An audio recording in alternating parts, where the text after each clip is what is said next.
Live streaming is on. Oh, we back on. Oh yeah, we back. Yeah. How you know we on? You can do some study on that shit. Oh shit, we back on. This is in 4 seconds. Now, further, did you guys watch the game? The Portland and Dallas? Nah, what you saying? That Damn went nigga off. fucking that nigga went off, bro. For 61 points, bro. But I'm trying to tell you, I'm looking at bubble basketball different right now, and I tell you, I'm not taking bubble basketball serious until the playoffs start. But was the game competitive before I even talk shit? Oh yeah, hell yeah, because they're playing to stay alive. They're playing to make the playoffs. That shit was like on the West, like that shit is serious now because um they're 14. The bottom 14 were tied for the eighth spot. Mm-hmm. So these niggas are playing. I'm trying Like to fake shit. Booker is going off. About the goddamn. Fucking like Kings, Kings, New Orleans, Portland, and who's the fourth one? They're fighting for the last spot, and they're all tied up right now. These niggas are hooping for real, for real. Yeah, I ain't been checking it out, bro. I tell you, every time me and my wife watch basketball, we like, oh, these boys is playing fucking pickup. Nah, they're playing, bro. So odd, like niggas ain't playing no defense. I don't know, bro. Maybe I ain't watching the right game, but like I said, Yeah, the game's looking funny style. On the East, like the East team, like they're playing pickup because with Swab. I'm glad Swab back in here because I know Lil Haiti gonna hype me up, bro. Swab said the game looking funny style, bro. What the hell you talking about, Lil Haiti? no, I'm saying on the Eastern team, they're definitely not playing. They're playing like the bench players because the playoffs already set. But on the West, it's the Wild Wild West right now. Now, what These about niggas the Raptors? Because I feel like the Raptors too competitive not to be playing hard in the West. What about Giannis them? How Giannis them playing? Giannis got fucking ejected into this game. These niggas are not playing because they sitting a lot of stars because the playoff already set. I watch the West right now. Oh, so you said the East already set up. Yeah, East already set up, but on the West side, like they're playing for the there's 14 fighting for the eighth spot right now, and they're all tied up. And these niggas are going off. Like they're really, really. I mean, I'm talking about diving on the floor for loose balls, elbows throwing. Like it's a real playoff atmosphere. Like I feel like those games are right. Katie love that shit, that hustle. Oh yeah, my nigga, that's my shit. I eat it. That was you. That was Yeah. him. Haiti run a loose ball down half the court, boy. Nah, fuck that. Haiti, We're going for it. Haiti would do an extra proud to have everybody in the gym when to fight him. Yeah. Like, bro, why you didn't let bro score? Nigga, I ain't let nobody score. I used to take that shit personal. Like fuck that. Cause my nigga, I was hella small. Bro, I remember everything, bro. I remember even when you ain't made the team and you knew it was personal. You like, bro. Man, they fucking give Daryl my spot. Well, I work. Bro, you gotta tell me, nigga. I remember me you sitting down talking about this shit, like how hard you work, nigga. We knew bro, all summer. Like I was at the fucking Y from 8 a.m. all the way till it's closed at 9 p.m. every fucking day. Motherfucking game, like, and it's the way that fat ass coach said it too. Oh, you know the last spot, I'm gonna give it to my dog Daryl. Bruh, you already know what type of time it was, nigga. I was heated. I'm like, fuck that, man. Damn, so we can't wait till you get back home. But hey, we not about going and come all this shit. But babe, can you go to my to the NFC Godcast playlist for 2 seconds? I think I got something in there that I really wanted to bring up on the cast. Nah, I don't know. Do you think? On some real shit, bro, like we don't realize it, but those days, man, kind of like help us, man. I think I probably put it in your playlist. Well, elaborate. What you mean? Like right now, I'm looking at it right now. The only way I compare my level of hard work, like, is I always go back comparing it to those summers. Like I tell I my was like, wife, facts. Keep on going. when I'm feeling like shit, am I working hard enough? And I compare it to that summer. Like those summers, I'm like, listen, I wanted this shit so bad. I was working. I was fucking in the gym from 8 a.m. to like 9 p.m. every fucking days. Even on Sundays sometimes. Nigga. After church, I used to be out there. Like that's the only time that I can draw back to compare whether I'm working harder or not. Like right now. I always tell my wife about that, the different exposure. That's why the people that's in our little circle group, none of us ever had the mindset like, man, I'm just gonna work a 9 to 5 and call it quits. Yeah. Everybody was always like, man, I gotta find some way out. I gotta make some type of money, bro. Cause bro, like My we nigga, always had that exposure where it was like, bro, if I don't have it, I gotta work hard enough to get it, bro. Cause you remember when we came yeah. from having nothing, nigga, but we used to go to the gym every fucking weekend, bro. Till eventually, nigga, it was the team. Like that's Exactly. it, nigga. You just gotta work your way into those positions. Niggas be wanting that easy shit, but it's like, bro, if you can go back to when you was a child and when you really wanted some shit, where the fuck did you have to draw from, nigga? Where the fuck did you get that strength Yeah. from? Some shit, but niggas be on some. I don't know what we be on, bro. And like a motherfucker was saying that in psychology, what was listening to. He was explaining like how a nigga look at plants and he'll look at everything in nature, and we expect it to grow at the natural rate. But when it comes to a human, we don't understand the same difference. As in, you reap what you sow. So it's like, nigga, you just planted a motherfucking watermelon tree, and you thought you was gonna get what? Papaya? That's why. But with the human, like we don't understand. It's the same concept. Like, bro, you're watering your brain every day with this. How the fuck do you expect to be on this level? And like, how could you hate on somebody that's on this level? Because you don't understand what that person go through. So a nigga might look at you and be like, man, look at bro.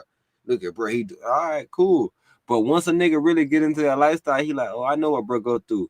And then you have a more appreciation for that shit, bro. And most of these motherfuckers, this little glorified lifestyle, bro, is ruining the shit. That's why I was saying with the WAP and just with anything, like, it has to be some type of structure, bro. So motherfuckers can look at it and be like, all right, bro, this is what the fucking parameters is. If you go over this, fuck it. It's just like in a man world. If you do some shit, you gay. I don't care what you say. Like, we can argue it. Maybe you might not be gay, but hey, that shit is some gay shit. And that's what I like about man, bro. As man, bro, we always put people in places where you like, bro, this is who you are, and you can start understanding, like, all right, this is who I am, and I need to grow. You feel me? Like you got to feel comfortable or you got to grow. But with women, nobody know who they are. It's like, nah, girl, you could do that. He just hating because it's always a nigga out there that just wants some pussy. It's always 100,000 niggas out there that just want some pussy.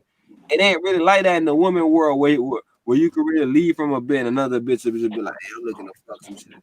How do you tell them that though, bro? Bro, you can't, bro, but you just gotta let them, like, just like I was saying with Nicki Minaj. That's why I was talking about her husband. No disrespect, but I'm saying this Nicki Minaj, bro, like, why she ain't with somebody in the industry or somebody doing better for himself, like, or even like with Serena Williams, she got some white dude that's doing good for himself. Even she got him a white dude doing good for herself, and she was a Rough Riders, but it just showed you like she was about the bars, she was about the lyrics and the lifestyle, bro. But so she Hey, and you know how I know that he running her? That she running him? Mm-hmm. How you a real street guy and you let her go do this feature with 6ix9ine? Bro, that's what I'm trying to. With your titties out, bro. He doesn't have any money. Why you think she left Safari? Because Safari knew his worth. I'm writing the songs. I'm giving you everything. Like, this is my worth. Like so he, bro. When you know your worth, you don't chase behind some shit, bro. Even though I feel like he be doing some weirdo shit. Hey, bro. You gotta understand though. Some women, like, if they don't want to be with somebody who doesn't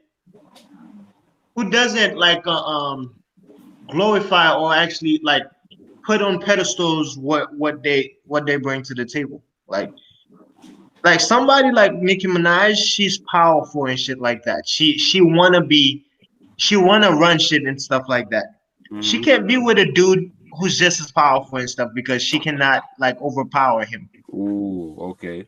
And that's why she attracted to niggas like that need her, like broke niggas or niggas that need her to take care of them. Me needed her too.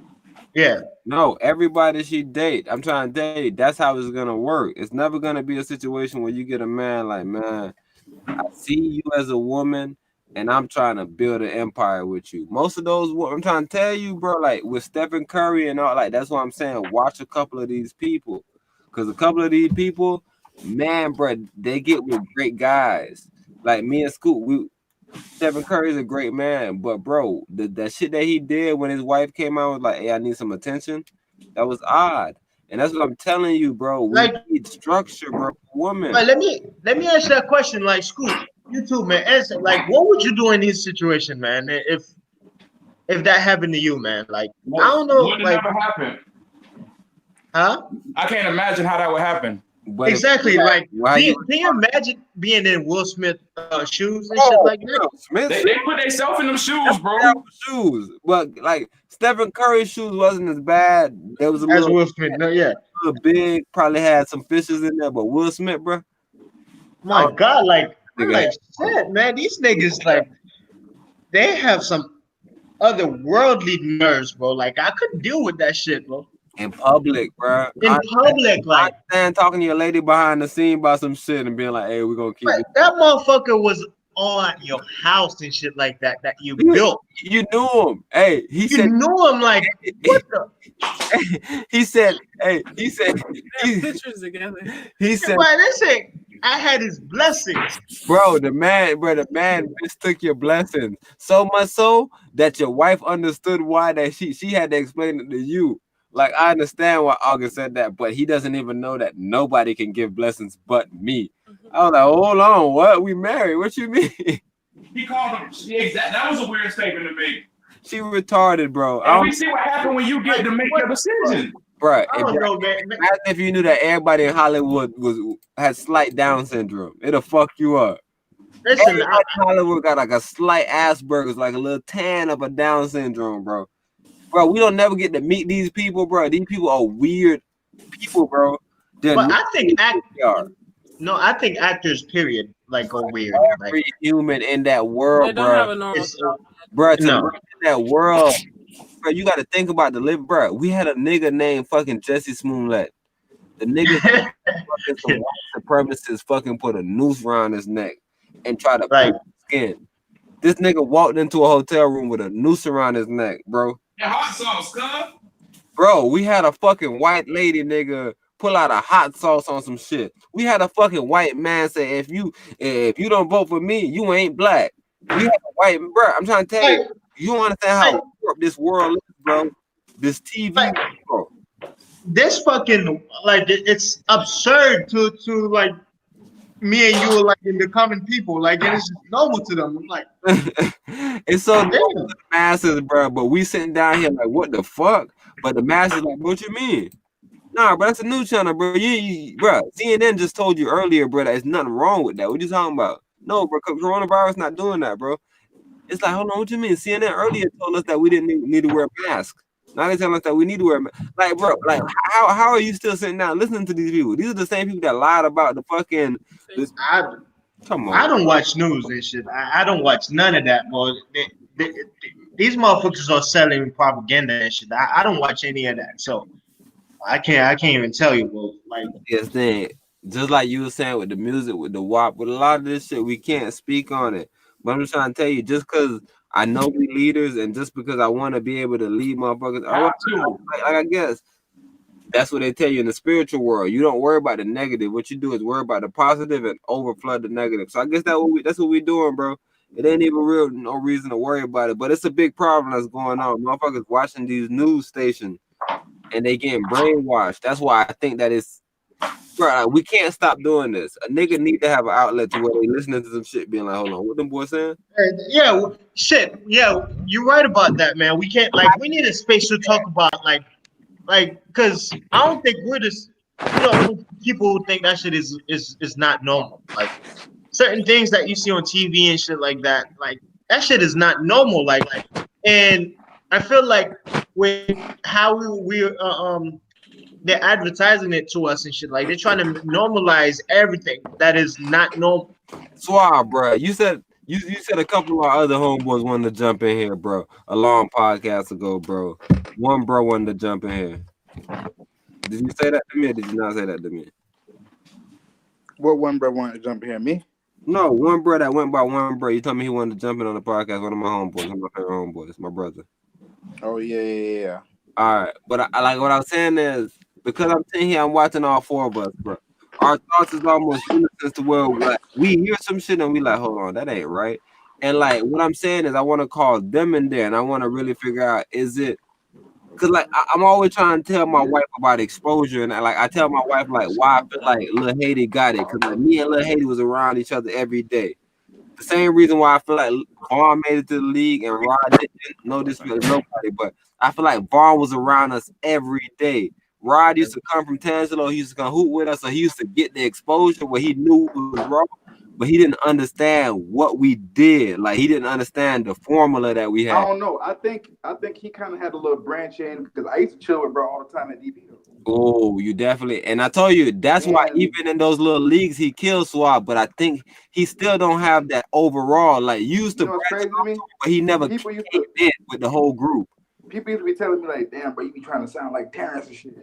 And I used to be like, "Nigga, we just sound like that, bro. Everybody sound like that." So that's why he could probably jump in and catch on to the lingo because that's how I talk.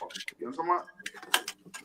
That's why we always big him up because I'm trying to tell you he's still that guy. But I'm telling you what I feel like he missed is that exposure that we had where we used to go to random gyms and we used to have to build up from nowhere, nigga. That shit happened a lot of time. Like we went for the wines. Coach K was the man for that shit, boy. Yeah. Coach K was the man for that Coach shit. K sometimes. Bro, I'm trying to tell you, I even think about, bro. I remember one day I sold him out, bro. I'm talking, bro. I'm Kazari, bro, did some whole ass shit. Like I told you, I lost my virginity late. And he didn't know that because he always, you feel me? He chill around me a lot too. So he heard me talking. So, bro, he went to school and told the chick I'm dating, and my first chick I'm dating, nigga, and he went and told her, hey, man, T ain't a virgin. So now I'm looking back, I'm like, bro, what? I'm a lot of weirdo shit. So, like, you feel me? So I sold him out. I was like, yo, puss ass dad, bald head ass dad, little bitch ass, vegan ass, weak ass. I'm talking about I went in on him, bro. You know one thing? And I don't know one thing I ain't never forgive bro. I don't give a calling you a kleptomaniac. Bro, I remember the time when Brett told me, nah, bro, you can get the PS2, but my dad ain't gonna trip. And I was like, you sure? He was like, yeah, bro. And I was like, all right, bet. I'll give you the money later.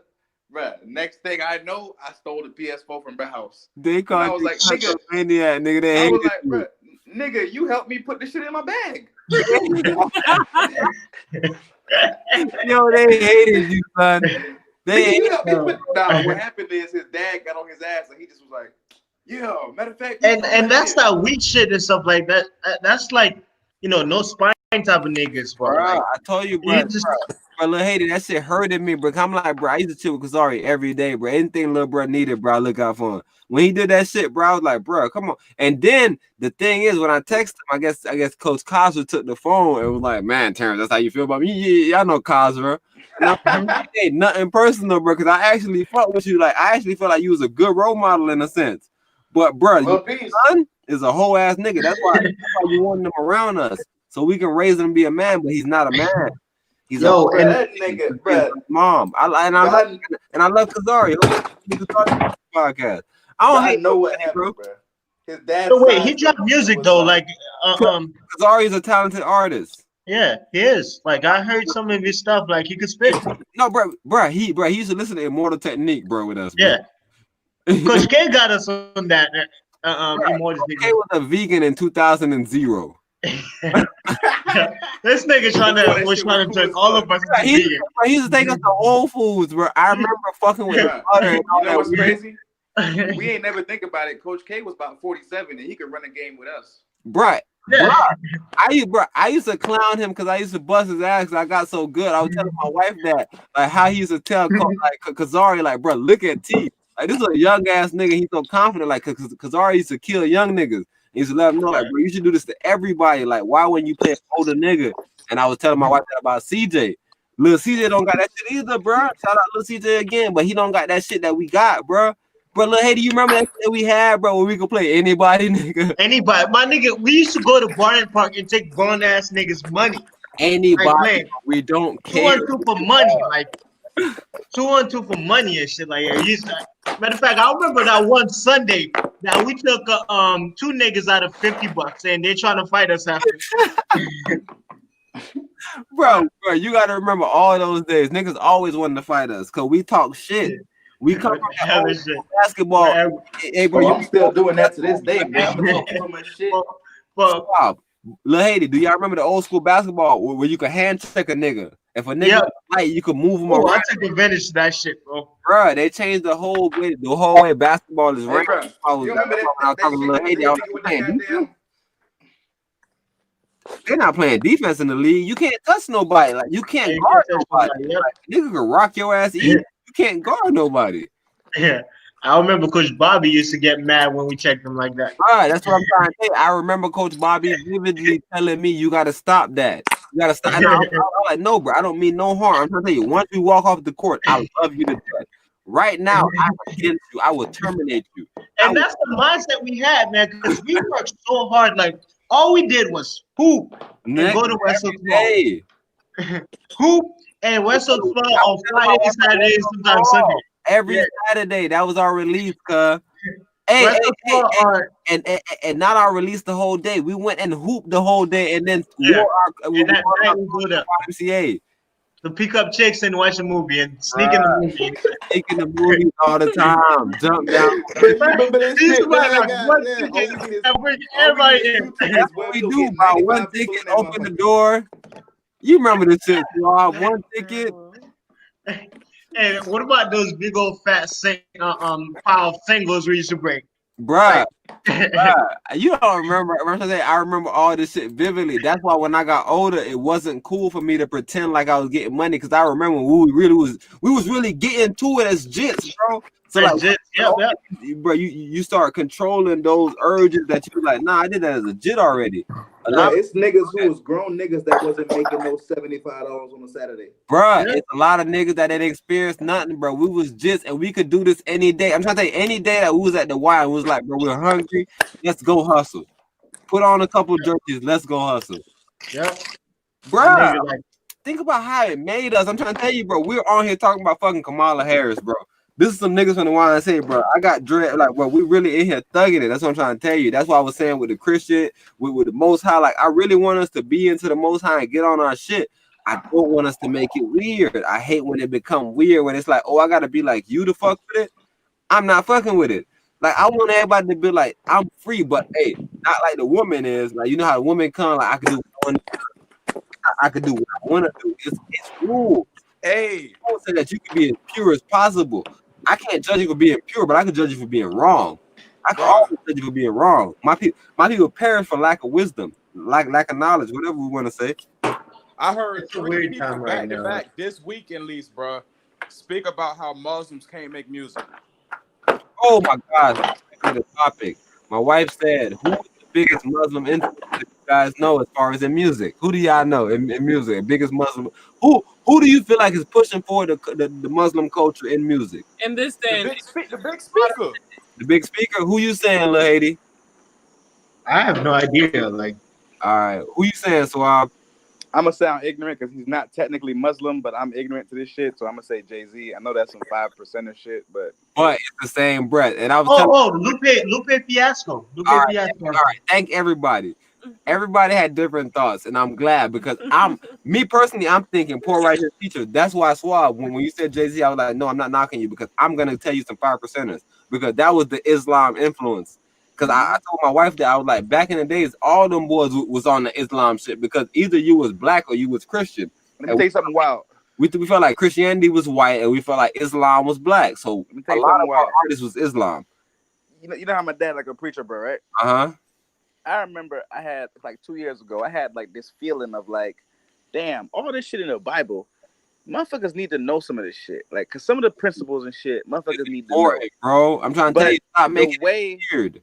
The way that most average motherfuckers is gonna give you this message, like even the wording is not what motherfuckers is using, right?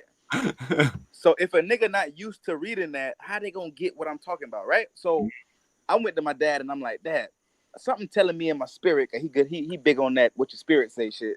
So I'm like, something in my spirit tell me I need to like talk to niggas about the Bible, but talk to it like this. You know what I'm talking about? And he was like, he just tried to tell me like you can't try to change it around and shit like that. But anyways, I went to somebody in the church and told them this same proposition, and they basically told me some shit like, hell no, bro, that bitch gotta be the way it is now, and it can't be no other type of way. And I was like, damn, my dad old school is fucking, he ain't even say it like that. Like some motherfuckers is real strict in how they view they religion and how they view it. Like you can't kind of alter that bitch at all. It ain't they shit that had that judgment on. That's how I was thinking about it, and that's kind of how my dad came at it. Cause who the fuck are you? Because you went not even that. You know, my dad said that was real. That nigga said the way that Moses and them was talking couldn't sound the way that we talking right now. Come on, man. You know what I mean? So didn't it change then? So why it can't change now for me to go to a nigga and just tell him the shit like how I'm talking right now? They changed it though to make it more modern. So why I can't change it again to make it more modern? Though. They don't want to make it less whitewashed. Bro, the Jehovah's Witnesses, bro, they have a whole new Bible, bro. Really? And they one of the strictest bros with their Bible. Even in the back of their Bible, they say that the original name is Yahweh, but they don't use it for some specific reason. I read all this shit, bro. They know these shits, bro. They know these shits. They just don't want to say these shits because it will mess up their power. It will mess up their control system. It will make things real to people. But who gives them that type of control system is what I'm wondering. Nobody, bro. They gave it to themselves, bro. They gave it to themselves, bro. Wait, what's the topic of discussion right now? The topic of discussion is like, all right, I got a good backstory because y'all was gone. So I came to my dad, right? And I was like, yo, everything you told me, you know what I'm talking about? It's kind of some good shit and people need to know it, right? Mm-hmm. But can I say it to them in the way that I talk, like how I'm talking to you right now, like this right here? Mm-hmm. And he said, absolutely. But he was trying to make sure that I know that you can't try to change the message. You just got to give the same message in a different way, right? Mm-hmm. I was like, that's what I intended to do anyway. All right, cool. I ran that by some church niggas one time when I was at this church. And they was giving me some attitude like, fuck no, that's like damn near blasphemy. You can't change nothing about how you delivering it. It got to be this way. That's the way it is. You know what I mean? Mm-hmm. And I was like, I don't know, because I mean, I see my dad as like probably one of the strictest Christian bros ever. I don't even think I've seen bro goddamn lie one time. You know what I'm talking about? Mm-hmm. And if he told me that I could goddamn change it up, he damn near said like, duh, nigga, that's how you supposed to do it. Then you supposed to talk to this bro, how this bro can understand you. And you supposed to talk to this bro, how this bro can understand you. You ain't gonna speak to a Spanish bro in English. And I was like, that's what I'm saying. But other bros. You think Yahshua was around here walking around talking weird, bro? Exactly, bro. That's what I'm saying. But other bros told me, fuck no, it can't be like that. It gotta be thee and thou and thus. Yeah, we consider those to be Pharisees. They want people to shy away from the information. They don't want people to fully understand the reality of it all, because when they understand, they'll know who the fuck are you? Why are you here? Yeah, it's a delusion. When you look at the Christianity, that's why you have a lot of cognitive dissonance, because we learn at an early age that, you know, this is white Jesus, so on and so forth, and you really believe this. It's like, oh, okay, well, this is what they told me. It's a God. But that's kind of a false narrative too, because I ain't gonna lie to you. Maybe I'm just a lucky, blessed bruh, but I remember the black Jesus being in my church. Right. Like, I remember it. He had dreads, I think. Well, and I think I remember the Samson that you they must had. have went to an island church, bro. I did, but I think the Samson they had that they showed us that time had dreads too or some shit. Like, bro, I had never seen a black Jesus until I went to Tea House, bro. But I put it on my mama. I seen it was a black Jesus, bro. He had dreads and shit. That's why when people kept saying white Jesus, I was like, when I went to grandma's house, nigga, that's Grandma the first time I John. ever seen black Jesus, bro. And I was so impressed that day. My first time over the house, I was like, damn, look at black Jesus, bro. I subconsciously always seen that shit. I'm trying to tell you, I never even took it serious, bro. But once I got into the fucking studies, I was like, hold on. They said he was originally this color? Nah, but what's crazy is I get mad because I can see that people made black Jesus as like a fucking like a defiant thing to the white Jesus. Yeah. It's the same shit. They just made him black. You know what I mean? I hate that one. When I he got feel the like perm still, he the same. Yeah. I feel But like the black thing is- Jesus gonna look rough, nigga. Nigga, he gonna be a whole different bruh. He got I hung. feel like he'll look more like Tarzan than how he looked like the. Y'all talking about like he gonna look rough, nigga. He gonna look rough, nigga. What you was saying, lady? It's putting a color in Jesus. Period. Like he's a spirit. Like No. Nah, Jesus was the person. Jesus Yeah. was the person who came down here and lived the life where he got hung on a cross, like a black person gets hung on a tree. Yeah, so we don't want to talk about Yeshua right now. We want to talk. I mean, we want to talk about God right now. Hung on a stake. God is a spirit. He's omnipresent. He can But be acting within you right the now. actual son that he said he sent here that had a wife named Mary Magdalene and all that. but he's white. Who says he's white or he's black and stuff like that? Who gave him a The color? Bible. The Bible Because says of where he came from, his nationality. Propaganda. How often do you see a black Jesus? and not only that, something y'all touched over about him being a real person. That's like one of my dad's fucking favorite parts about bro, because he like being like, if this nigga could do it, that's just showing that anybody can do it. So it ain't no excuses, fuck nigga. And I'd be like, damn, fuck you. So we can't say he was a spirit. We gotta have. You gotta say that he was a man. So that means he had all the temptations we had, and he had all the fucking shit we had. But he just was like, fuck that. I'm a better nigga, damn near. Only difference is he was he was already cooler than heaven, so he already knew what it felt like to be like up there. Hey, No, but then also he was just a better nigga. He was like, fuck that. I ain't gotta fall for the fuck shit. Yeah, That's how I wow, feel. but you breaking up. not really. I'm still breaking up. Damn, my bad. Nah, Eugene. I think because I was smoking and I was blowing out, trying to be cool at the same time. Hey, but even the trick with that, they don't know what he did from the age of damn near 13 to almost 33 when he came back.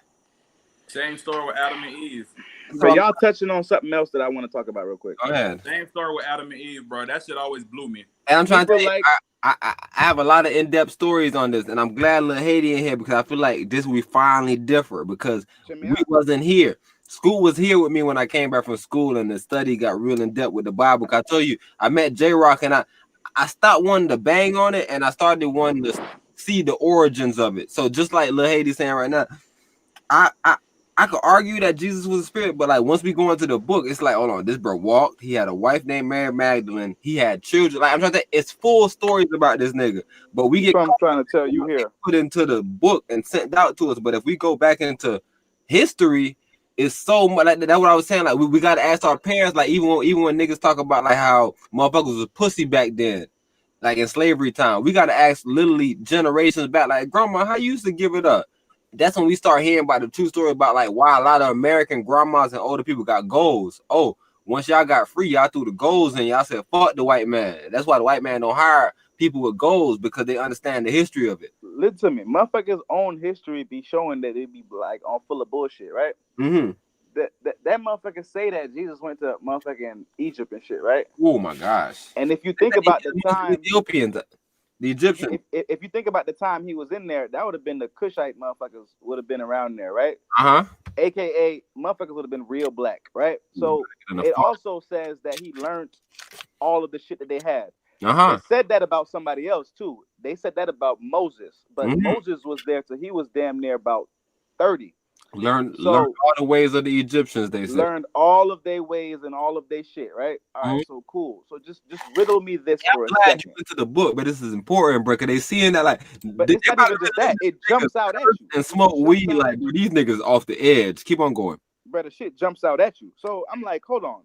So if both these bros who is staples to this religion has soaked up all this information from bros who are my ancestors, them bros apparently had fuck with that shit, right? Mm-hmm.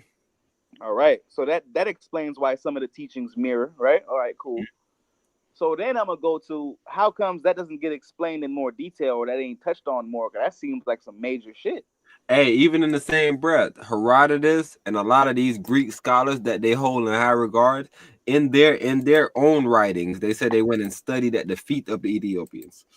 But you gotta understand me from what I'm talking about. They tell you about the Sumerians and how these motherfuckers were talking about a star called Sirius B that we just discovered that was actually in our solar system. These niggas mapped out our exact solar system code with no telescope or nothing funny. I'm just trying to say it's levels to this shit. That's why when we were talking about LSD and the Nikola Tesla and the nigga Christ, I was trying to really figure out if we understand what he's saying. Cause like, bro, the man Bada had another song, bro, where he was like, blacks are now gentrified thugs. That's what he said, and I was like, what the fuck? These Brother niggas, mine. bro, they really took you from being a king, nigga, put you in the slums and made you thugs, and now they look at you wrong for wanting to have something. You gotta check me out. About it, bro. Just When they say to be negative. Keep on when going. they say the mind is a terrible thing to waste, you gotta think about how niggas like goddamn Mozart and shit was trying to write sonnets in his sleep because he done learned about lucid dreaming and shit. Like all these things that are so taboo and are so goddamn thought of as like they some fuck shit. These motherfuckers secretly is invested as fucking these shits. Hey, It's a class at Harvard that studies lucid dreaming and these type of things and shit like that. Like, but I'm talking none of these people that we're talking about. Like, I don't want to bang on white people. I don't want to be white, black. These people, bro, their studies get so deep, bro, because they don't have an antenna, bro. And I hate saying it because I love them and I want them to be there, but they're not going to be there, bro. It's just the honest truth.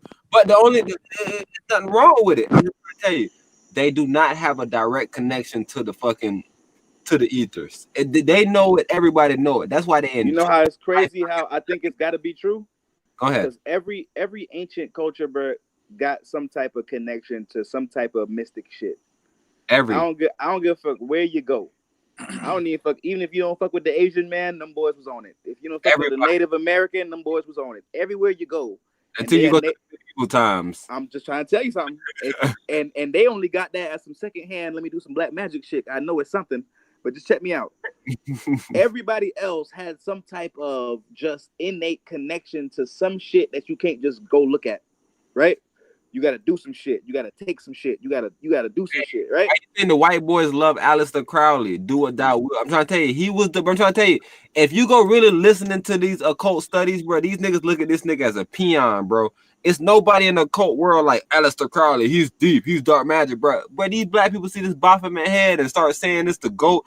Bro, this is bullshit, bro. But you gotta look at it. Even in the Bible, shit, bro. Even in the Bible, I remember this story. I be saying shit be jumping out at me. I don't know if it was Elijah and Elisha. It was one of them niggas, right? Ooh, I love the story about them two boys. So check me out. One bro, I'm gonna just say he's a big homie, right? Mm-hmm. And other brother, little homie, right? Elijah the big homie, but I don't know. Keep on going. Yeah. All right. So you know what I'm talking about. Mm-hmm. So I remember my dad. So I'm telling you, when he be telling me certain shit stick with me. For the hey, matter of fact, those boys' names got changed, but keep on going. Keep on telling your story. I'm gonna tell you what happened. From how I know it. But check me out. So the big homie tell the little homie, hey, bro, just chill. I know it's a demon over there, bro. You know what I'm saying? Like, it's some shit going on. When I get back, I got you. Don't go over there right now because you don't really know what you're doing, and that shit ain't for play, right? Mm-hmm. So little bro decided, nigga, fuck that. Nigga, I be seeing you do that shit. Nigga, you do that shit. Nigga, I'm up under you. I'm finna do that shit, right? Mm-hmm. So he run up in there, and the demon basically look at him and be like, fuck, nigga, you didn't even bring your dog. I was scared at first. I thought you had brought your dog. Nigga, who you is? All right, fuck, nigga, hey, check me out. But then his dog had to come in, like, fucking transform a nigga Optimus Prime at the end of the day and save him and shit. But what I took from that was, it's one thing to, quote unquote, know shit and shit like that, but it's another thing to have a deep understanding and a mastery of it. You know what I'm talking about? Mm-hmm. That always stuck with me and shit. I remember my dad them telling a story about witches and they be leaving their body and flying around and shit. And hey, I'm trying to tell you, little Haiti, bro. This nigga Haitian. That shit spooked me, and I thought it was some make-believe shit till I get older and I get into astral projection and shit. And I'm like, man, these old ass niggas, they know about all this type of shit that I had to go on YouTube. When I say I was born in Jamaica, bro, I was born in Jamaica, bro. And I was born. Before they had no YouTube, when they found out about that, I was born in the fucking, bro. When I tell you, bro, it was one day I was at the barbershop, nigga. We in the barbershop, nigga telling me a story about a nigga that died behind the barbershop. They used to throw rock stone against the barbershop, right? Mm-hmm. It's 12 p.m. midnight. We're coming from a party. You know how Jamaica go. Every day it's a party. Every day you go out and you can wind on some ass or some shit. Mm-hmm. You're on. We coming back, nigga, from in town. So now we coming back, nigga, to the parish or whatever and hanging out. So, bro, on our way back, bro, we hear niggas flinging rock stone against this shit. Me being a curious young nigga, I go to look, but before I even go and get to the point that I'm looking, I look at Spider, which is my older uncle, and my other older uncle Baya, and these two niggas is in the house, if not up the hill. That's when I knew it was real. And then I had another experience when I was in my bed and a cat came on my bed. Bruh. I seen the cat come on my bed, so I hid under the fucking shit. The cat, like I scream, my dad runs in the room. The cat goes back in my closet, bro, and turns into a human and stands up. And the Oh, whole he told me time that. I'm trying to tell my dad that the cat there, my mouth is shut. And I tell you, I used to always tell my mom that, and she used to always say it's because I eat cold foot, because I used to eat cold foot and go to sleep. And you know how sticky cold foot is, Swab. So I used to eat that shit and go to sleep, but I used to always let her know, like I wake up in the middle of the night and somebody's holding my mouth. And I'm like, woo, and I experienced it, nigga. So like a Bruh, nigga can't listen tell to me that they don't exist. And I told my Listen wife to me. that I feel like Duppy is more aggressive Bruh. than these friendly ass ghosts. Listen to me, I bro. smack a One ghost. time, I turn the light on and ghosts will run. I'm in Jamaica, right? Yeah. And I'm in country. You know country, right? Come on, Brethren. And I'm talking about country in the early 2000s. So ain't no street lights, ain't none of Nigga, that. ain't nothing. Bruh, it's Kitty and it's my cousin Andre who look like Tupac. And we walking from like a party. No, we walking from Christiana. It was night. A little no, it was Grand Market right after Christmas, right? Mm-hmm. So we walking back early in the morning, like 2 in the morning, some shit like that. Man, them boys say, you know, say I don't live around your son, him love come out, you know. And we're all white, everything, right? So they think it's funny to just take off and leave my ass. Boom. Mind you, I'm talking about we in the woods in the mountain, right? It's dark as I don't know what, right? Mm-hmm. Bruh, I promise you on everything, bruh. I don't know if my young mind was hallucinating. I look over, I see a nigga walking with some all white shit on, right? So I'm swearing they got a joke going, right? So I'm mad. I go over there like, what the fuck? I'm walking over steaming. Like, who the fuck is this nigga, bro? You one of my cousins or some shit? I go over there, bro. It ain't no fucking body. And I'm not a retarded youth, bro. You know what I'm talking about? I'm looking. I'm like, bro, the nigga was fucking right there, bro. You know what I'm talking about? Bro, in Jamaica, they got that same story about a mongoose. It's an old lady, and she walking on the road, and she looked helpless, so you always stop to help her. But once you stop to help her and she turned around, she's a mongoose. That's why when I came to America and I seen them playing around with mongoose, I was like, oh, they don't know what mongoose about. What about the rolling cow, nigga? I think Bruh. you told me about a rolling cow. Bruh. A rolling calf. Nigga, they got to answer those rolling stories. Swab, we can't hear you. Lil Haiti, I'm glad you're in here, bro. You ain't got no Haitian stories, bro. What's going on, bro? Y'all ain't got no voodoo story, bro? Hell yeah, like especially during December, like you hear like the tambourines, everybody's like beating, like you see little things on the side of the road, special assortments of food and flowers and shit like on the floor. Everybody like shit used to spook me.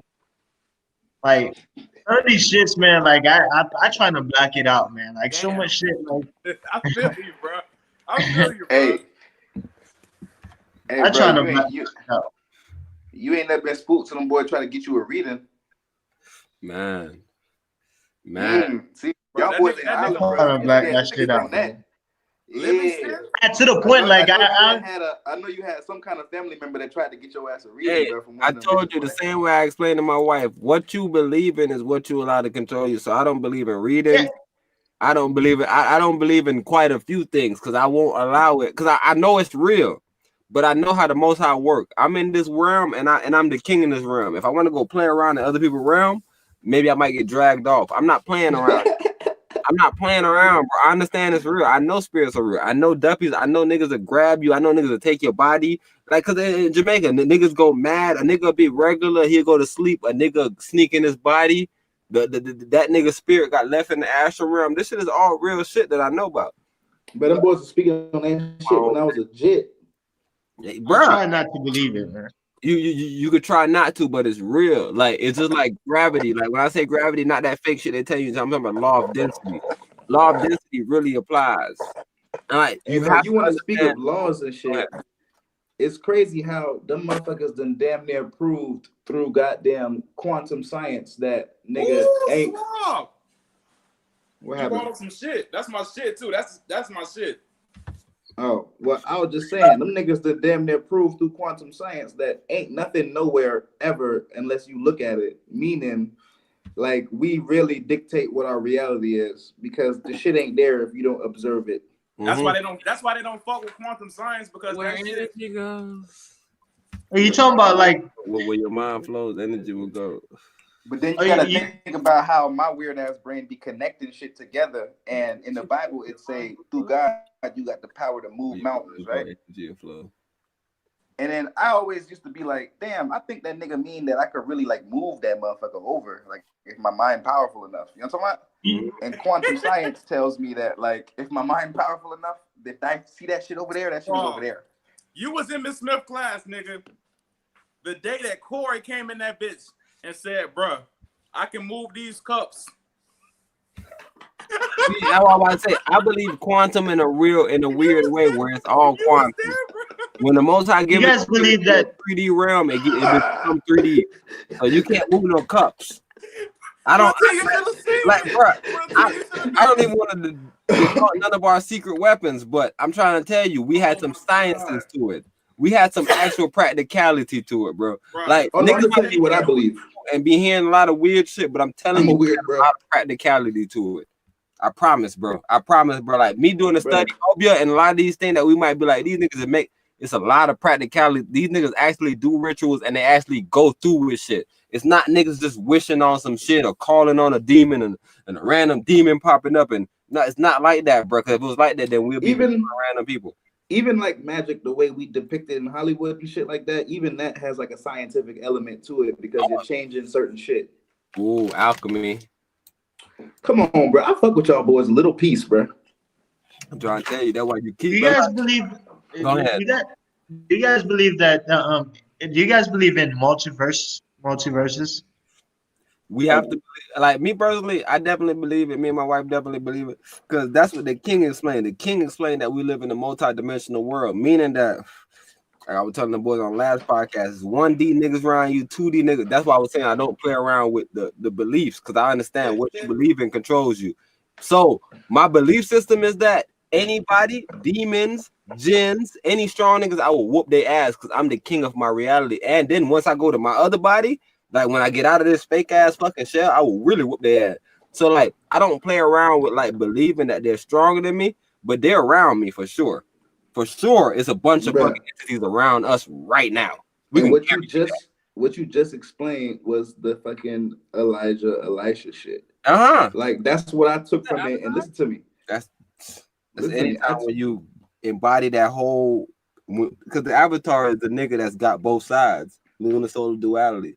That's when you get all the elements and you put them into one. That's why I tell you, like I really don't like when people do zodiac signs. What we do is separate ourselves from nature instead of being like, all right, I'm gonna go through that sign, I'm gonna go through this sign. You feel me? We get stuck and like, nah, this is who I am. But keep on going on the Elijah shit, bro. Swab, what you were saying? Oh damn! I know he forgot his little funny ass. Yeah, nigga, I'm saying this. Damn, nah, nigga, I forget.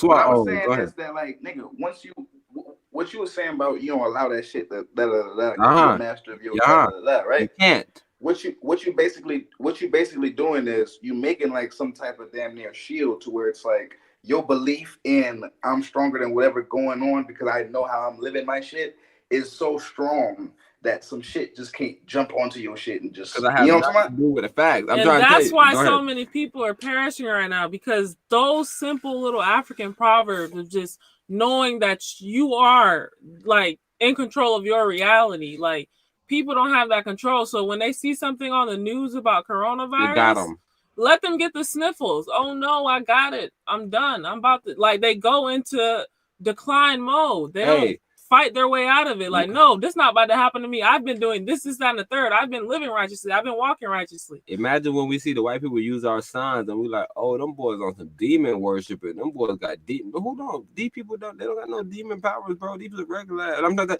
like if anybody got any demon powers, it'd be black people. I'm saying these people got so little of nothing, bro. I don't want to disrespect them. I love them, bro. But I'm telling you, they know it. They're young ass people, bro. They're off everything. They know it, bro. Like, bro, there's nothing to what's it called, bro? Bro, they created some shit called Egyptology. They don't have that. It's nothing else. There's nothing called Frenchology. If you go to any museum, right? They got a museum ain't shit if you don't got no black Native American shit in there. If you ain't got no Egypt shit in there, if you ain't got no ancient Himalayan ass shit in there, Ooh. you feel me? Why Ooh. the fuck they ain't got no goddamn European shit in Caucasus Mountain shit in there? No. I'm being specific though, It's because ain't that definitely a lot of interesting? Why people. you don't want to know about some Caucasus Mountain shit in there? Like, why you ain't got that type of shit? Because maybe it ain't. Maybe no, not even that. Maybe you don't deem that shit important enough. The same way we say about the female basketball shit. Maybe you don't deem it important enough to even be shown, because you even know your own shit ain't shit. But I'm trying to tell you, the funny thing is, if you read their books, they speak on it like it ain't shit. You Like see, that's the thing. The museums that we're talking about are more so the preservation museums, but they have their own museums where they celebrate their culture. and that's what I was saying. They're But not, no. What I was saying is, how is it positioned when they're all grouped together? I don't mean when you section yours off by itself. When you group them all together, you put that medieval shit to the side and you focus on this shit that came before it, right? right. Hey, That's all that's I'm saying. why I asked y'all about the Nikola Tesla. That's why I love when we able to have conversation and able to circle back. Because the Nikola Tesla, that's what he was explaining to you. The reason why they hated this nigga Nikola Tesla, every time they met with this motherfucker, bro, this nigga had some Egyptian painting or some Egyptian shit on his fucking desk. They hated that about him. That's why they chose the other white guy that didn't do nothing. The white guy that so-called said he flew a kite. I don't even want to say his name. He said his name already. The white guy said he flew a kite, bro. He said that he's a pedal. What do you call him? A pedophile. He saw Bruh, him. this white guy said he flew a kite and discovered electricity. Like, hold on, what? That's what you did to discover electricity? Like, so niggas did all this cool shit and you just flew a kite. That nigga Let said, me tell you how much of a sucker I am. on Apple Music. Ooh, bruh, did you hear the Mac? Come on, going. What you saying, Swab? You know how much of a sucker I am? What you saying? All these bruhs, the smart bruh in me when I was growing up, hear all this shit. I'm like, damn, these bruhs so geniusy. Oh shit, Then you get older and you find out, oh, these bruhs was the same sleaze bag ass, slave owning, black people raping ass bruhs as everybody else. And you just be like, damn, y'all forcing me to learn about this shit. When I found out that the nigga worked at the goddamn copyright office down there. Who y'all talking about? That's Who you talking about? That's Einstein. Oh yeah, he bro. I'm trying to tell you, everybody they taught us about, bro. If we go do our research, but we'll be upset that we sat in class. I'm trying to tell you, and that what I just told you, bro. So I know what you're saying. Fall in now. love with them I'm glad on the prospect of like what they did, but then you start to find out like, oh, this the same shit, bro. Hey, and the fucked up shit is they don't tell you about the nigga Nikola Tesla that had plans for everybody to have free energy because he was harnessing the power from the sun. They don't tell you about that nigga that was studying Egypt and everything that he said. He was like, hold on, the Egyptian had this one shit on the on the walls, and I'm seeing it on the wall. Y'all might think it's some funny shit, but right here it's saying this. I'm trying to tell you, all his inventions came from the wall. They was not gonna let him make it. He had no mind. He was never gonna say white people did anything. Never, bro. I'm trying to tell you, if you go watch anything with nigga, like if you, bro, just think about how they do him in comparison to the white guy that flew the funny kite. And he didn't do anything. Everybody know he didn't do anything, but it's better to big him up because he's not gonna say nothing. Everybody know, bro. Now that I'm older, it's like everybody knows, bro. Nobody even make it up, bro. The nigga said he flew a kite, bro. Like, that experiment ain't even an experiment. Like, what was the rarity of that happening, knucklehead? Flying the kite. Bro, I thought that shit was so cool that you knucklehead. Bro, I thought that was the coolest shit when I heard it too. I was like, damn, that's fly fuck. I'm never flying a kite. That nigga genius. Bro, that nigga was a genius to me, bro. Even when I figured out about Lewis Lattimore and he was the one that invented the telephone. I was like, bro, no longer the traffic light. Bro, no longer can I listen to white people.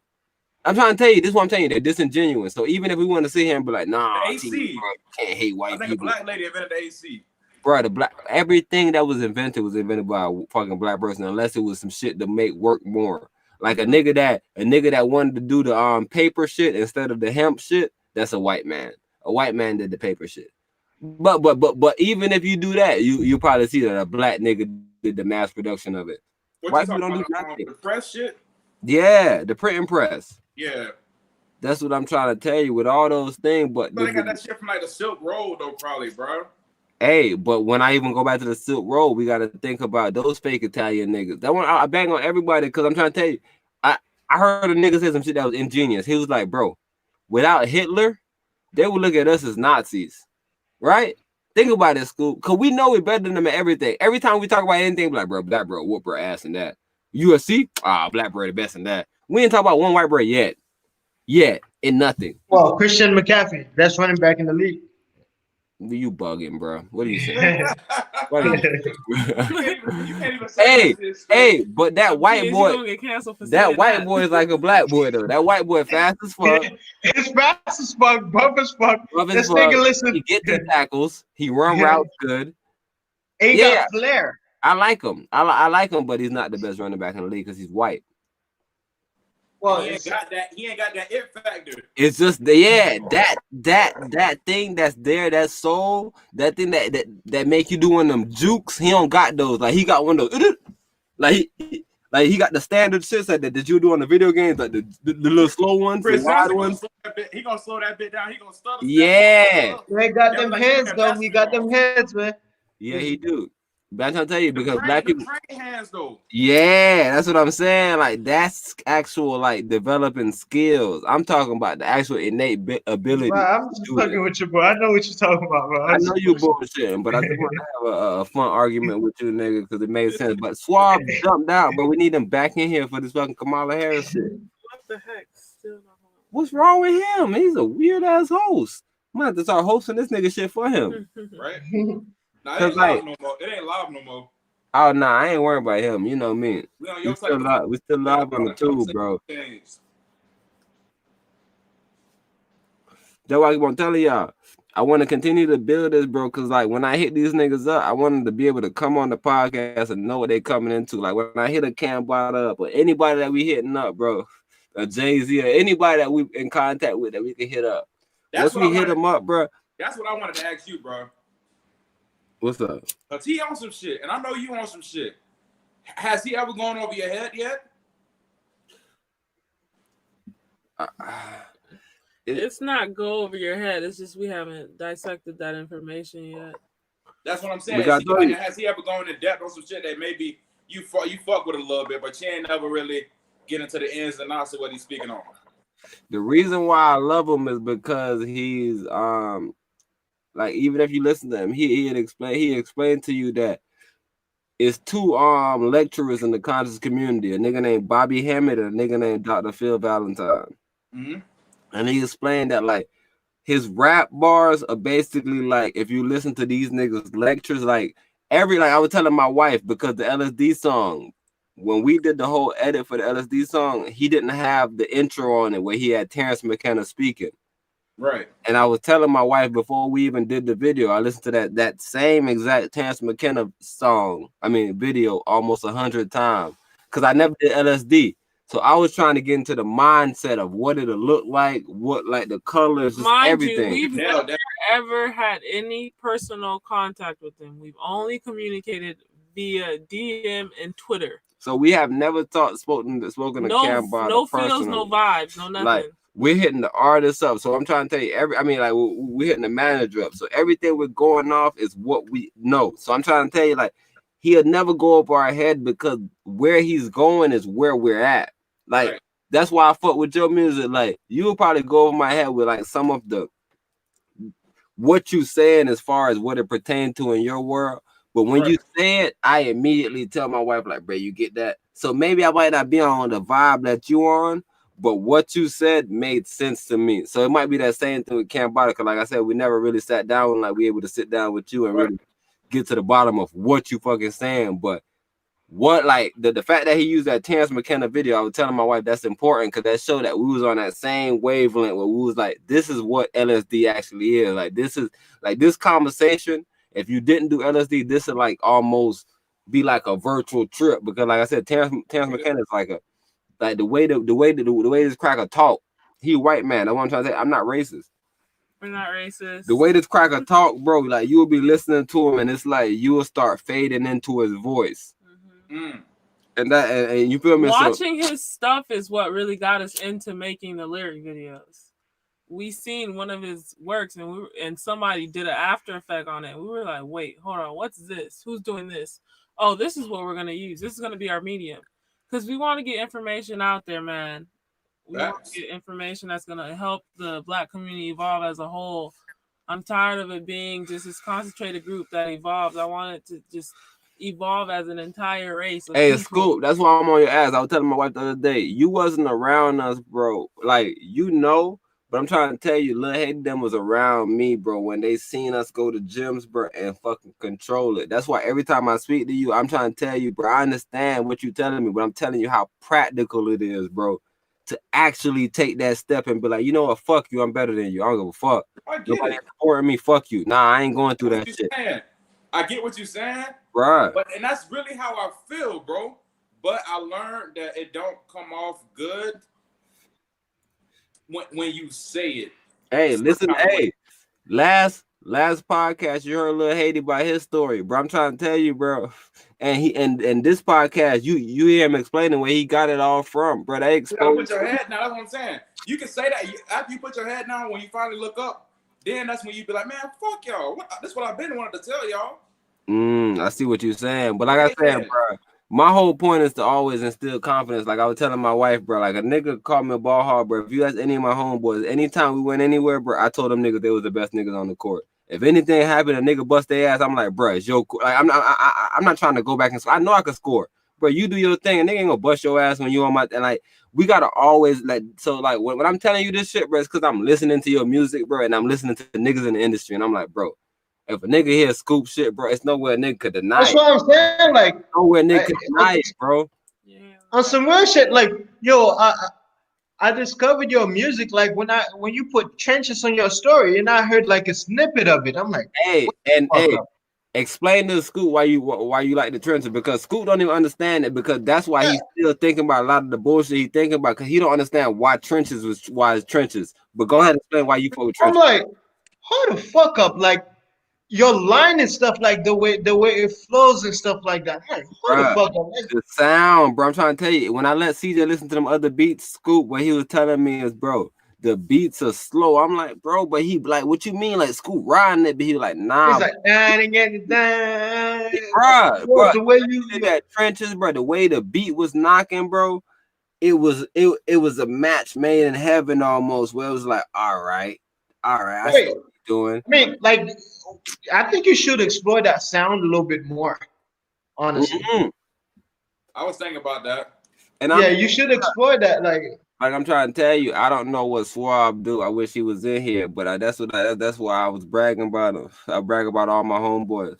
That man confidence, bro. I want y'all to be in the studio together. I want him to see the same shit I see. Cause I'm trying to tell you, bro, your bars is unmatchable.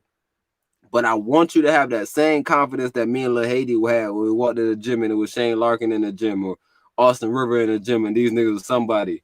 And we just started playing basketball. I didn't play 7th grade because I wanted to go to the YMCA. 8th grade, I was the best player on the team, though. So either way, these niggas like were nationally ranked, bro. Nigga, we was random people, but we made it a mission. I'm trying to tell you, and I heard Kobe talk on Patrick's show, and Kobe was saying what I did was an AAU. Anybody that was better than me, I made a list. I did that same shit, bro. I did that same shit, G-Dog. Bro, I made a list of all these niggas that I seen. I was like, hold on. And I told you, like, some of them, I didn't hunt them because they played on my AAU team. And I know I'm better than him. All due respect, but we play on the same team and we know who carries the team. Like, if I really let y'all carry the team, we'll lose every game. It's just what it is. And that's what I want Scoop to really get. That's what I see with Swab, bro. I don't know if because he made the beat, but I always tell him this.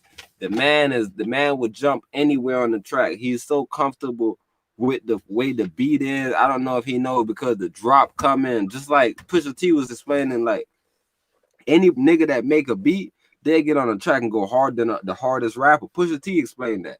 And it's because they know when the drop coming in. They listening to different shit that the artist just listening to whatever he chooses to bop to. That's why what I really want to get to this trenches because I really want you to understand, bro. This shit was a different vibe, bro. The way the beat, like the beat carried the feelings. So I'm trying to tell you, I can listen to the beat a couple of times, and I could finally get into you and be like, man, this man was going crazier than the beat. What was he actually saying? Bruh. When you listen to what he's saying, you're like, oh, shit. But a lot of those other beats, it give me too much time to think. So, like, now you hit me with bars that I don't care about. That's too hard for me to even care about them because they don't hit direct. So I need the beat to be like, oh, all right, bro. That's why I think I estimated because it was faster to do the video, too. And I even like to underestimate it. And I told you, once we ran it down and we broke the bars down, niggas was like, oh, you slid that shit. And I love that. Amazon, like, a lot of the bars, bro, niggas be like, oh, shit. That nigga got a bar that says, I stopped when he passing by. Bruh. bruh. And then I don't know if you seen in the store earlier, it was a black girl. Ass nigga. It was a black girl that had a bunch of just behind her. And it was a bunch of men. It was me and it was another man. She wanted to walk across the aisle, but she knows she had to wait for like 7 jits. She had on a green dress with the face mask. So she had to walk. And like I tell you, like, man, we was like, go ahead. But she had to walk past us and 7 jits had to walk by.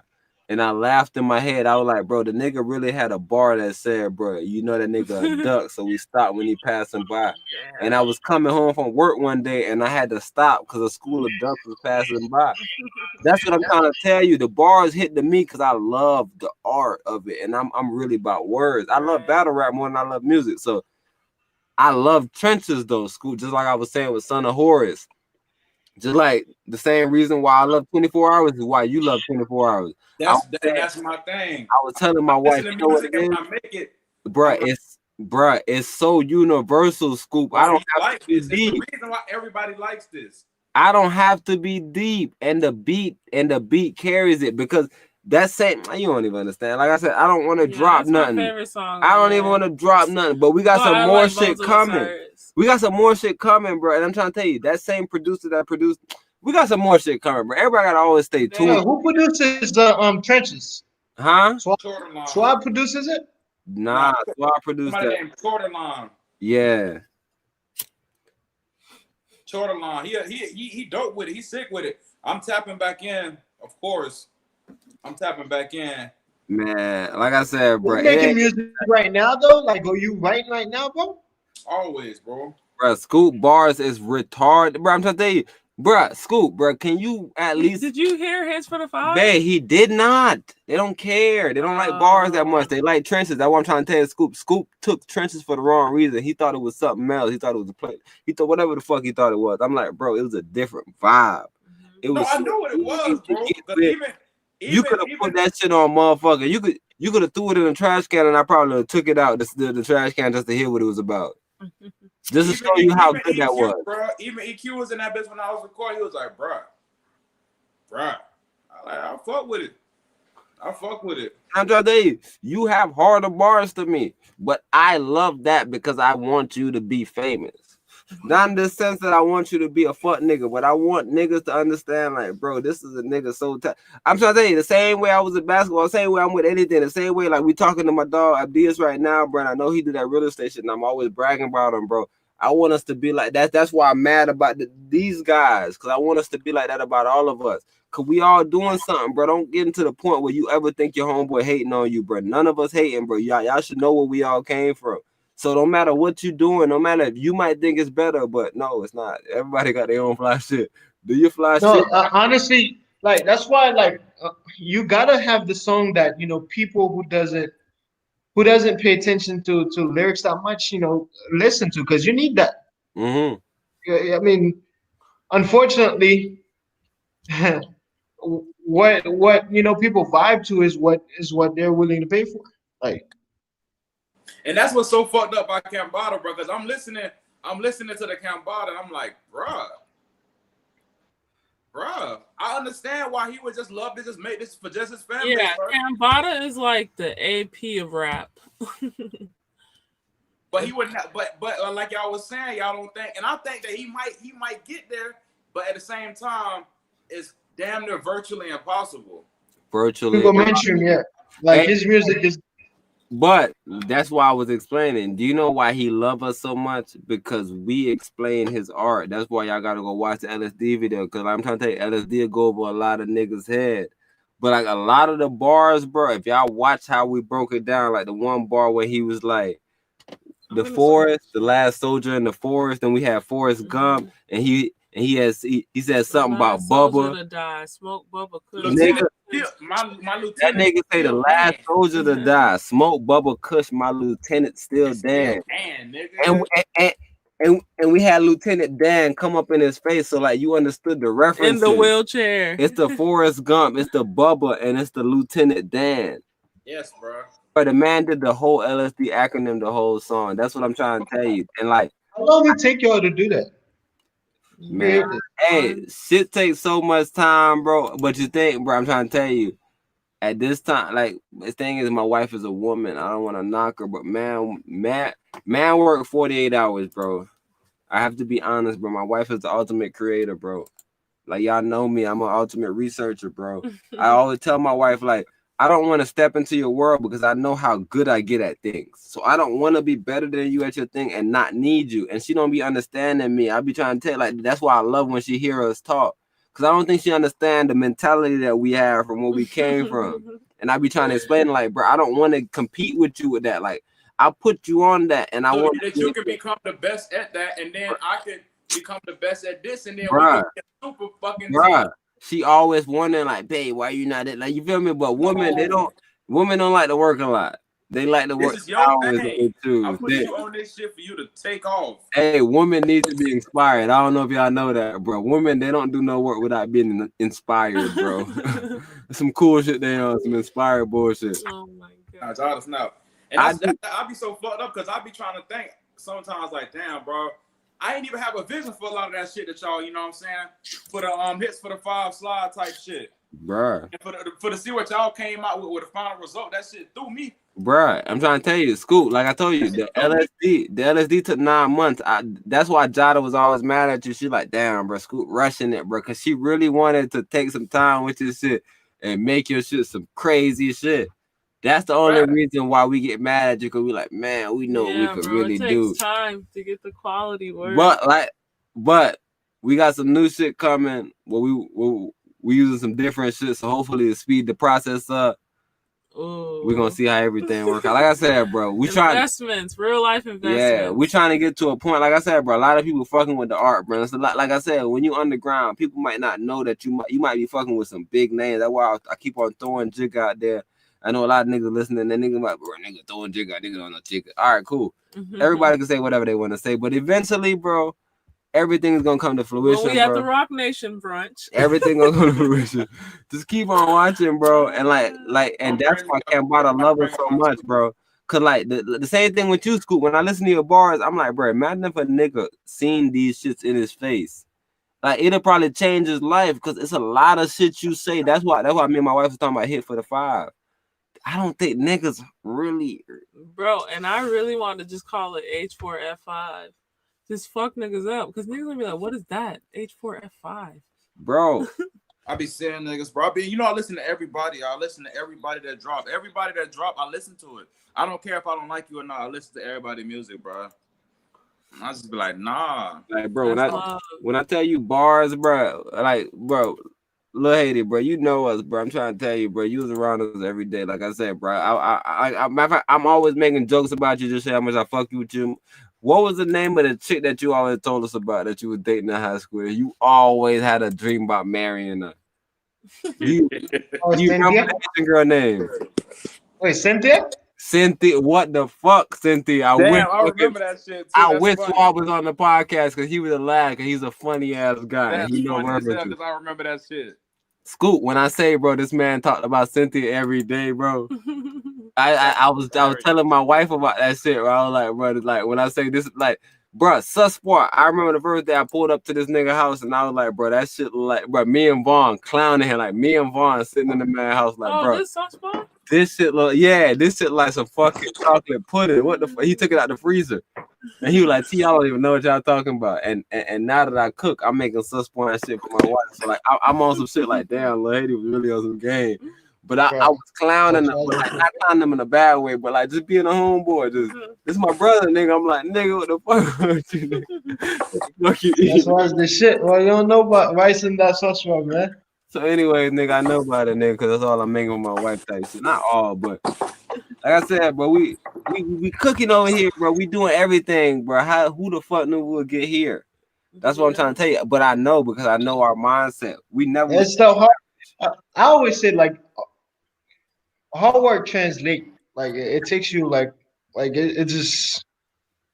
Like where if you have that hard work mentality, if you know how to work hard and stuff, whatever you choose to go with it, like wherever like industry you choose to go with it, this shit's gonna like can't stop. You can't stop. Bro. I always hear this weird shit. I tell you, I've been waiting to have a podcast. Cause I tell you, I love our opinions, and it might sound weird. I was telling my wife, I I used to love watching film. I know niggas hate watching film, but I tell you, I used to love looking at my coach, be like, look, I wasn't wrong. Cause like in the heat of the moment, they always tell me that I was doing some bullshit. But I tell you, bro, I work so hard, I'm not doing bullshit. But like, I wanted to ask you, bro, how the fuck do a nigga tell me that talent? How the fuck do a nigga tell me that hard work beat talent if talent fails to work hard? How did I get so talented? Did the You most can build talent. how? Who was put on the earth to play a sport that the Most High never created? Who the fuck did the Most High say, hey, you a basketball player? Hey, you a football player? Who the fuck the Most High did that for? It's hard work. I mean, like you gotta born with certain gifts. Like what? You gotta born, knowing how to walk. Height. Height. I mean, gifts. I was always the skinniest person playing on the court, and I'm trying to tell you, I remember 11th grade, bro, transferring from Boone High School, walking into Evans High School, nigga, walking in the gym, me and Vaughn walking in late. And the fucking the fucking coach of the JV team looking at me, asking me who I am. I told him I'm Terrence Linton, the best basketball player at Evans High School. The nigga told, matter of fact, I didn't even tell him my name. I told him I'm the best basketball player at high school. The nigga told me, your name is not Drakelo Clayton. And that was the first day he ever met me. After that, I was the best basketball player ever since I touched Evans basketball court. I'm trying to tell you, it's nothing named talent. Nothing named talent. Hard work is hard work, and hard work is talent. It's nobody that I ever met in my life that has been talented because they sat down at their fucking house and they was tall. I will bust a tall nigga ass if he don't work his ass out. What did he do? No offense to bro, because he probably great at what he did, but what did he do? Who? The same bro you just mentioned. Who I just mentioned, man? Drakelo? Like, isn't that I'm telling you, I'm not saying he did nothing, but I'm telling you, before I got to Evans High School, he was the man at the school. He went to that new school and he became the man at that new school. But I'm saying, what became after that? Matter of fact, he was nothing. But I'm just trying to show you that once I got there, immediately that whole idea of that changing. And I'm trying to tell you, I remember even scrimmaging with Austin Rivers at Rollins, because Willie used to take us to Rollins after practice. And I remember every time I played against him, he was like, bro always play like this. And I used to always wonder what he means. Cause like every time he played against me, he was scared. I took the ball from him every play. And I used to always explain to my wife is, you have to understand people's strength. You can't tell me somebody is more talented than you because they're faster than you. If I understand that you're fast, then maybe I need to be quick. Maybe I need to be able to predict your moves. Like, I don't understand how we get to the point that you be like, yeah, that nigga just talented. He just fast. He just got bounced. Like, when the fuck did that ever work out for anybody? Like, talent is talent, bro. Yeah, bro. The nigga that work hard is the best nigga. Be like, oh, that's why they like, bro. That's why they, bro. Kevin Durant is the best nigga because he busts ass. The reason why we say LeBron is the best nigga because he win championships. It's nobody we saying is the best nigga that's a bum nigga. I'm trying to tell you, talent is talent, bro. It ain't no nigga that's talented not working hard. I can't even. Of course, I mean, you need to talent is just maybe 10% of it. A nigga, bro. Lil Haiti, a nigga look at you and be like, you talented, bro. Look at you, bro. You became a real estate agent. I can't do it, bro. You was talented, bro. You already had, like, you was already smart in high school. Like, nigga, you all those little bullshit, bro. Nothing was nothing. I just paid attention, nigga. I'm trying to tell you, that's why I wanted to make it to the league. Not because I care about it, but because I want to be able to tell people, bro, these niggas not better than y'all because they're in the league. These niggas in the league because they follow the system. That's why I really want us to understand. Like, even when we saying this talent is, bro, no. Because matter of fact, I heard a nigga on the Facebook saying we forget how good a nigga gotta be to be a bum in the league. I was like, no. It's some bums in the league that's bums playing pickup basketball too. Bums in real life. Yeah, I'm trying to tell you, like, don't try to play that game to make it like the NBA is so elite that their bums is some. No, their bums is bums. They're in the league because they have some talent. And when I say some talent, I'm talking about height or something, but they're still bums and they don't play. I'm telling you, talent is talent. Some bum ass niggas that may be tall, they might make it to the league, but they have never, like, we have never heard about a random tall nigga being the greatest basketball player or a random. Remember that tall nigga from UCF? The tall nigga from UCF is a joke. Every time he get in the game, niggas give him a standing ovation. I hate that. I was telling my wife I hate going to the gym and niggas being like, damn, look at TT getting it back. I hate that. Fuck niggas don't nigga try to bust my, like, bro, I don't like that type of shit, bro. A nigga taking pity on you, they think you suck. bruh. When you get in the game, a nigga you stand ovation, they think you suck, bro. When LeBron get in the game, none of that don't happen. When Kobe Somebody gets stand up, none of that bro. don't Hey, happen. he might drop 70 on me tonight. I'm not cheering. Come on, bro. We not standing up for that shit, bro. Just because you don't get in the game, you a bum. And we want you to succeed, but you a bum. And we know you're not going to succeed, so we want you to succeed. Bro, I'm trying to tell you, people always do that. They want bums to succeed so that we can say he worked hard. He's a bum. No hard working niggas in the league, bro. Niggas in the league and doing something, they're talented, bro. And I can show you their talent. I could break it down to where they're actually talented. You can't show me a nigga in the league where you be like, bro, you can't do that. LeBron can't make a left-hand layup. LeBron cannot make a left-hand layup. I'm not taking that away from him from being talented. He's 6'9" and he can dribble the basketball at least. I don't care if he can make a left-hand layup going full speed. He man, that ain't his skill. But don't tell me that niggas that work hard ain't getting shot. Like Patrick Beverly, like a nigga was saying Patrick Beverly is not talented. I was like, hold on, he's a defensive specialist. That's a talent. He worked hard to be a defensive specialist. What do you mean he's not talented? What do you mean he's like? Do you want him to score? Like, do you think that's the only talent in basketball? Like, that's what I'm trying to tell y'all. Like, I feel like that's where we get off into a tangent because it's impossible, bro, to be a hard worker that's not talented, or to be talented and not a hard worker. It's impossible, bro. So I don't like that rhetoric we use. I don't like it, bro, because I've never seen it. Like, you have to show me one example. Like, this nigga right here was super talented and he did not work hard, so he failed. You can't show me that example. I mean, Bynum. Andrew Bynum was a bum. Ever since he was a bum, he played with Kobe Bryant. Kobe Bryant put him in positions. Yeah. He's a bum. Just like, hey, the same thing with Dwight Howard. Dwight Howard played with one of our favorite guards, little lady. You know we fought with that guard. I always tell my wife about it.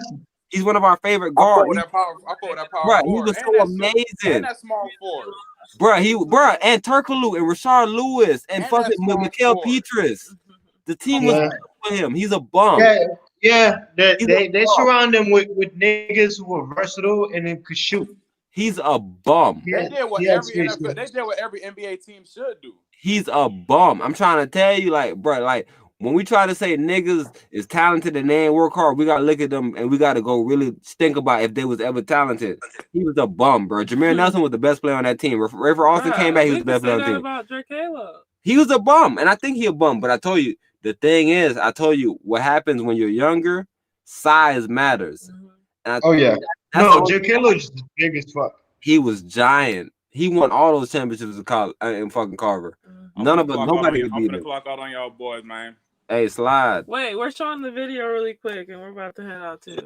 Show out. My shit finna die. I'm on 2. All right, bro. We're gonna show the video, bro. That's why I fuck with it, bro. Every time my dog Lil Haiti and hit the podcast, amazing. Lil Haiti got a strong ass battery. Another dog. No, my shit is like I kept it plugged in, bro. Y'all can see the screen? Yeah, I see it. Can you hear it? It ain't playing yet. It's not playing yet.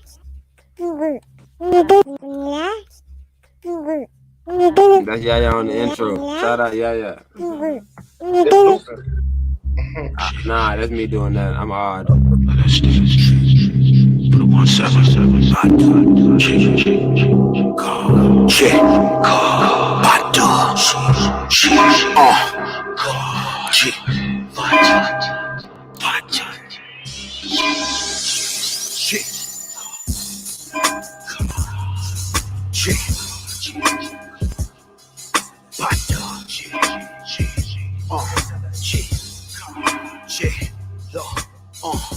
What is LSD? But a little strip of destiny.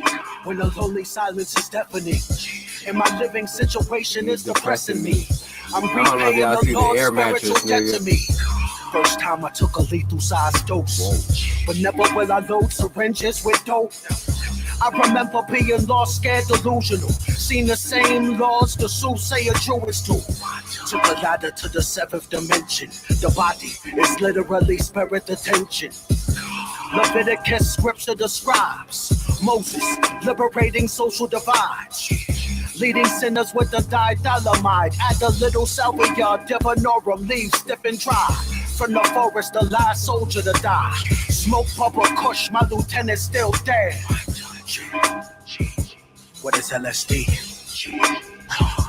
What is LSD? What is LSD? Lunar solar duality. Lucifer, Satan, devil. Logan, Spawn, Deadpool. The lunatic, sadistic, and dreadful. Osiris limbs scattered and disassembled. Time machine with the Lamborghini style door.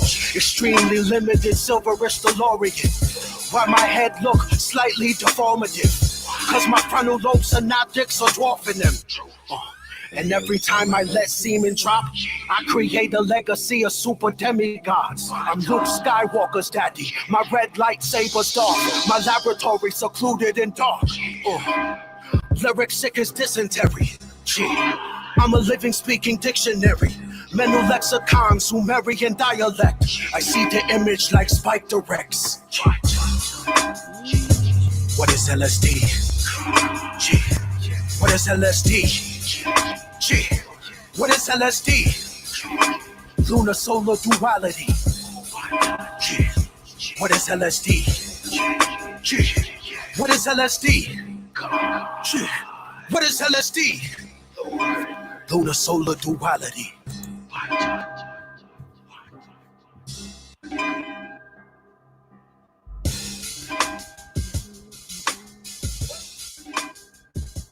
Hell yeah, nigga.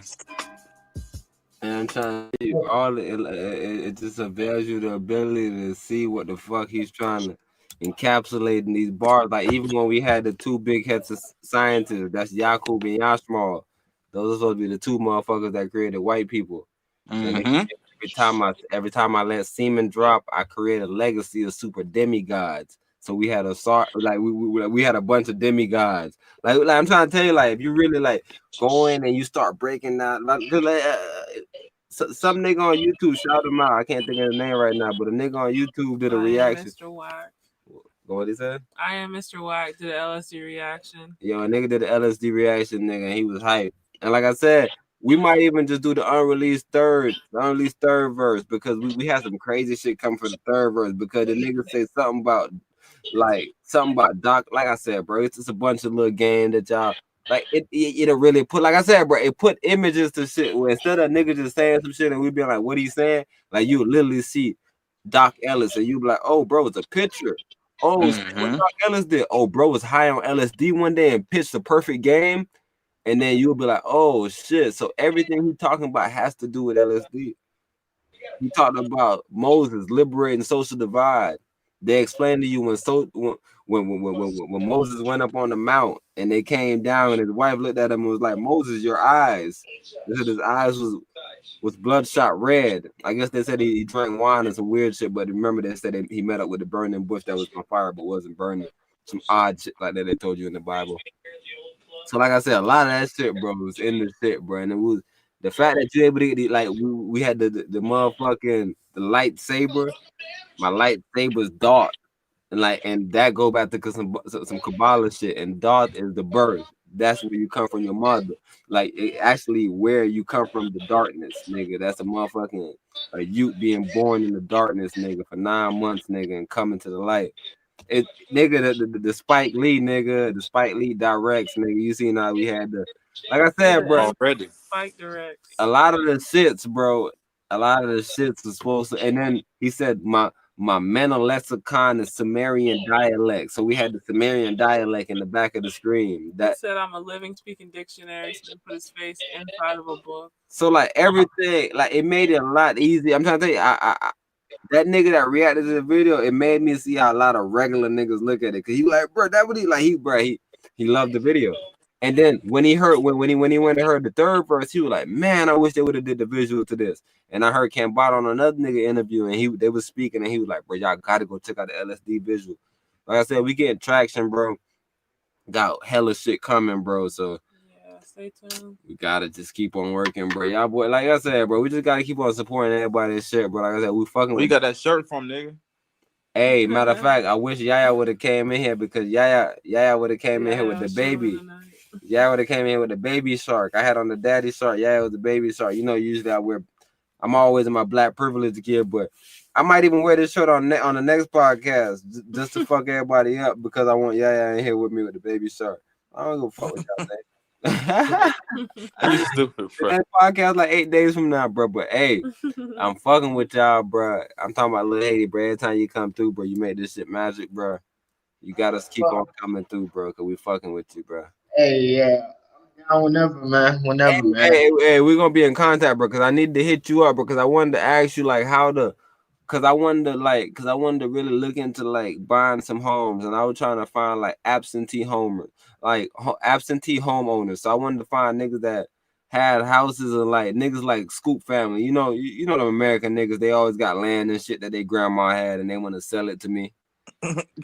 Yeah.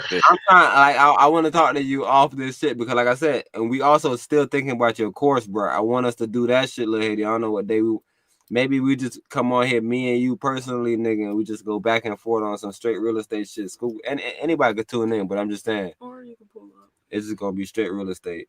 Y'all dumb out, bro. Yeah, I can I'm do it. down Like, for whatever.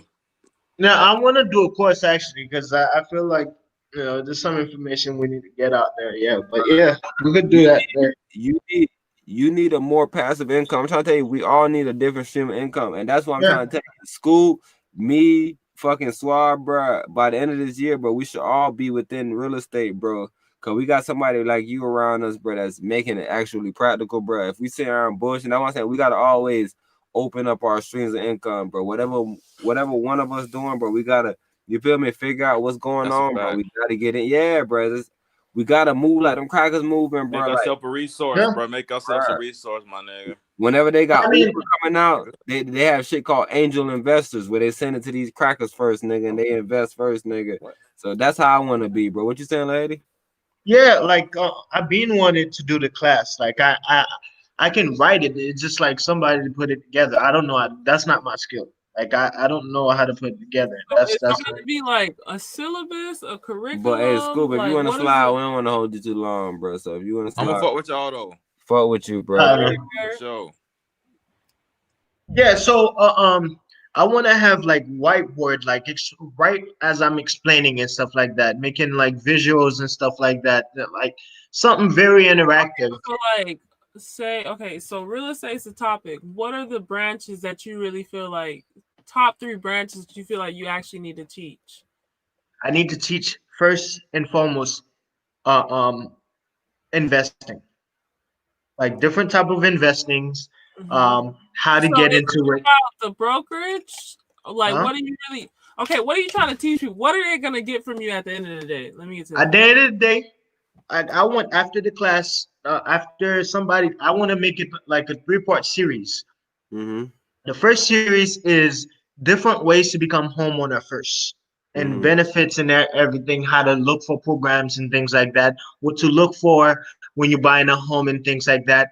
What are some bullshits that you need to? I want you to be smarter. That I want the regular home buyers to be smarter when buying a home and stuff, like come into it with a base of knowledge on what to expect. Hey, but before you even go fast, I want to ask you a quick question. Like, do you think we could do it like this to where we charge a certain amount for the course, right? Mhm. And you will have basically a whole team set up. Like, you have a broker, a property manager, like you will have like I want to kind of say, like, when I say you have it set up, it's not as because maybe, see, like I said, this is a whole team and this is another level too, so this is gonna get super deep. So let's just keep it super simple for right now. I'm trying to think about how we could sell the course to where we can make it like wholesale, where niggas understand all the different levels. Cause like even how you move from being an agent to being you feel me? Just like I want to be able to go like, through what the are levels. your titles right now? Are you're a real estate agent? Yeah, I'm a real estate agent, but a broker. Would you consider yourself a real estate investor? Yeah, actually, I do all of that because real estate is so like dynamic. There's different parts of it. So how I started as a regular licensee. You have the license that you take from it. You take the state test, you pass it, and they give you a real estate license for you to practice, help people buy and sell homes, right? So you start with that, and with that license, you have to work under a brokerage, like you, and then you start. And after 2 years of working under a brokerage, you can now you're now eligible to take the next class and take the higher exam to become a broker. And with that broker, now you can lead a team. You can open your own company if you choose to, and all of that. So that's how I did it. So I started first as an agent, worked for a brokerage, and then did that for a year. And within that brokerage, I built a team. And Okay. then All right. So you said agent with the license, and then after 2 years, you have to take the broker exam, and then you become a broker. So yeah, did you say at the third stage you become a real estate investor? no, you could be a real estate investor at any stage. It's not. Yeah. It's not. It's The Okay. not real a estate, you real never. estate investor. It's not. You're not required any type to be a realtor or a broker. You need a license. But to be an investor, anyone can be a. You don't need a real estate license to be an investor. Got you. You just need a to basically license mean that you to the reason that you need a license is to charge somebody a commission or a fee for any type of real estate related services. Mm-hmm. That's why you need a license for. Like if you get compensated for a real estate transaction without a license, that's a first degree felony. Okay. Okay. So starting from the license, Hmm. do you want to make that into a course where you teach people No, how I to don't. go about doing that? No, that's not useful information. I don't think, because that's not something that people need to learn and stuff like that. It's pretty much Would you be teaching them more how to Like who is be investors more so than agents then? yes. So like So that you're just allowing them to get a lot more comfortable with the market so they feel like instead of going to stocks and things that we heard about that may be quick, you able to ground them like, hold on, I understand you see this house 200K, but you could actually put down 15K or 10K, and you feel me, like that's what your whole course would be about, you what saying basically. the course that the course I want to create one for agents. How to Okay. train agents how to make a career out of this. Okay. Because like in real estate, only 80% of all licensees are not making a living. Hey, I heard because I'm glad you said it because I went back and I was listening to the old podcast and the fact that you said that about Polo, me and Polo were talking on an old podcast and I don't remember what I was saying, but I was saying something to the effect of real estate or whatever, and he was like, people like Lil Hayden, they're not really making no money, and I was like, we're not really looking at it because what he was saying is like the way you making money is flipping, and I'm like, I understand you. But I'm thinking about imagine being able to collect 12K every month. Imagine being able to collect 14K every month. Would you rather that 200K? It sounds cool. It looks lucrative. It's a quick flip, but what about having that as a passive income to where now you Mhm. just go by and pick this up? Right. But like I said, it's right. Say flipping, holding, and then there's another subset of it called Burr investments. They're just different facets of real estate investing. So it all depends on what income level you at, like what are you able to invest in, and what you're trying to get out of it. So there's different steps that there's different ways to invest in real estate and make real money. It all depends on uh, it all depends on your resources. So my course, what I want to create a course to train agents on how to take this, show them steps on how to be a professional realtor that actually produce an income. Because the average agent, like an average agent, makes around 30 grand a year, Yeah, and and and and that's not that's what Lo was getting at, and I was telling him I understand what you're yeah saying. yeah But I kind of understood where you was coming from, so maybe I was thinking ahead, and maybe he was making false judgments because he didn't understand you. I'm trying to really figure out because, like, I always understood where you was coming from as an agent, but I definitely know that agents don't make money, and I know that investors make well money, and I know well and I know that being an investor is more of a passive income. And as an agent, you got to actually go out and you got to sell these houses, and you feel me, you're an agent, nigga. Like that's right. exactly what you is, like being an NBA agent. So yeah, keep on going. Right. So agents, a lot of them who doesn't have a career, like they don't have like a successful career.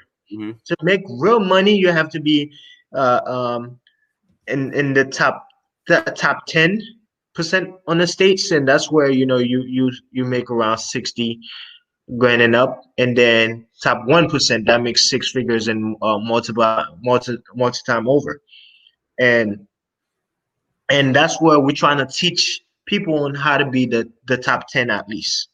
Okay. And then I've proven to do that. Like my little brother got into the business. I trained him. He's a top 10. My sister is a top 10. I have five agents that came in and were able to follow the same system the way I built my career. I teach them the same way, and they're finding success. Hey, even in the same shit you talking about, I think you should write that down because that should be the actual course. Right. That It, actual course you was talking about that allows all of your everybody that comes through your course, all your like I was saying that with basketball. So what you're saying, I'm telling you, that's the actual course. Plus right. everything you adding on top. But that actual shit you talking about right now, the shit that you able to give to a nigga that's so practical that a nigga able to follow these steps Yeah. and at least So the 10%. objective of the course is to get the student into the top 10 percentile. So Top you 10%. and Now I'm talking about what agents. what would you consider that? Yeah, exactly, as agent. But what would you consider that? Like when you saying top percentile, like I would let me give you an example. Like I'm always telling my wife, I'm like, look, this is how I look at it. Now that I'm who I am and I understood sports, now what I want to do, especially with my daughters and anybody that come through my training, anybody that have a youth and want to come through our training camp, because Mhm. me and my wife be watching these bum ass trainers and be like, that's why these niggas can't get in college because y'all bums, y'all never play basketball. We have an actual system. I was telling my wife that we can Mhm. guarantee that every child that come through our system will get a Division I scholarship, will get a full ride athletic scholarship, and if you get an academic scholarship, that's all going to be good too because we're definitely on academics too. But I'm telling you that I can guarantee you that we get a full ride. What would you consider like? What would you say as far as your guarantee? Like you're saying that everybody getting the 10%, but like, what would you? Like what is a better word for like what like how What's would you guaranteed? like what do you mean like how like what do you mean I'm getting to the Oh, 10%? there's to build is to build a real estate career. There's steps you have to take. First of all, you have to work hard. That's number one. Like Mm-hmm. so, I'm assuming that you have the work ethic already, and you already build it, or you building your work ethic. That's number one. Mm-hmm. We have a way for you to approach a market, how to market to them, and how to get clients from that market, and how to retain them and get referral. And Mm-hmm. if you have those cycles, if you know how to work those cycles within that market that you're trying to get into, and you do it consistently, the results are coming. Because you gotta understand, I'm in an industry where you don't homes don't have to be sold; they sell themselves. Everybody want to buy a Everybody needs home. somewhere to live, Yeah, bro. I'm trying yeah. to tell you, me and my wife went through it to where we had to just get into a situation where it wasn't bad but we wasn't fully comfortable. We had to pay a lot, and I feel like we could have got something a little cheaper. But like I said, everything is everything, and everybody gonna always need a home. So what you're saying is important. So keep on going. Right. So it's not so basically the value we bring in as agent is resources to make the process easier and to get you the best deal possible. Mm-hmm. That's the value we bring. So you're pretty much promising and guaranteeing an efficient A way way to go after business, yes. yeah. Okay. Efficient way to go after business and actually build a career. That's what the first class that I want to create, right? Okay. That one will be catering to agents and agents only. It's not for the consumer. The Okay. classes for the consumer is ways, and agents, both consumers and agents can take advantage of it because there's a lot of opportunities. And what I'm seeing in this business, there's a lot of successful agents who's not also take advantage of the fruits of the labor, of their labors. Like real estate is one of this industry that it's good to get high off your own supply. Now, you got a career, you start making money. Now, what do you do with that money? You can invest in real estate, use that money to invest and create wealth, over time. Mhm. And that class I want to create to show people different ways how to identify good investment opportunities in real estate, how to analyze the deals, how to structure deals, how to get under contract, and how to go get finances to finance and close those deals, and repeat. And there's different ways and different system you could use. Like wholesaling is one of them. You could do flips. You could do long-term rental, short-term rental. You could do BRRRR investment, meaning that BRRRR investment. To explain it briefly, BRRRR is it signifies buy, rehab, rent, refinance, repeat. So BRRRR, Okay. and that's I a way. have rent to repeat. uh, Buy, rehab, rent, refinance, repeat. You Okay. buy a property undervalue, you rehab it, you refinance, you rent it to get a monthly rental income, and then you refinance it to get the money out that you invested on the property. You get your cash out by refinancing, refinance it with a bank, and then you repeat. So you could use that. So you could use the same money to recycle it and do 3, 4, 5, 6, 7, 8, 10 different deals and keep going with the same money by recycling it. Every time you invest it, let's say you have $100,000, right? You buy a property for 70,000, right? You buy cash for 70,000. You spent 30,000 to fix it, so that property worth about 100. After you repair it, now it's worth $130,000, right? Mhm. What you can do, that property is yours now. You rent it to somebody. While it's rented and get a monthly rental paycheck, you can go to the bank and says, okay, I want you to give me a loan for $100,000 on that property. Now you have that $100,000 loan on the property now. The rent you're getting it from it, pay that mortgage and give you a monthly profit. And the property is yours. You get to take advantage of equities because they increase in value over time. Mhm. And now the $100,000 you initially invested, you got it back from the bank. You can now use that money to go buy another property. Right. So did he just leverage his equity? Yes. Okay. And take that cash and buy another property and do the same. And refinance that property again and do the same. So That's is that how, why they said that's the whole debt game? That's why you yeah, get that perpetual cycle? Okay. yeah. Never pay. So you using the same money, let's say 10, 20 years from now, you use the same $100,000 and buy 20 properties with it. You own 20 properties, getting rental properties from getting monthly rentals from each and one of them. Their value increase over time, and then you still take the same cash you invested, it's in your hand now. Hmm. And that's a game Okay, that, so like, that's gonna be for just real estate Hey, investing. and yeah, that's catchy, babe. We're gonna have to find some way to title that shit. Cause I'm listening to that. That shit that shit sound like almost like Forex. Mhm. Like, bro, come in here with no money, bro. Do what you do. Go in, find a property. But I guess you gotta oh, buy it though.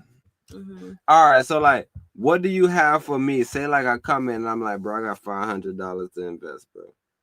you I can almost ain't got no money to invest, bro. What I do?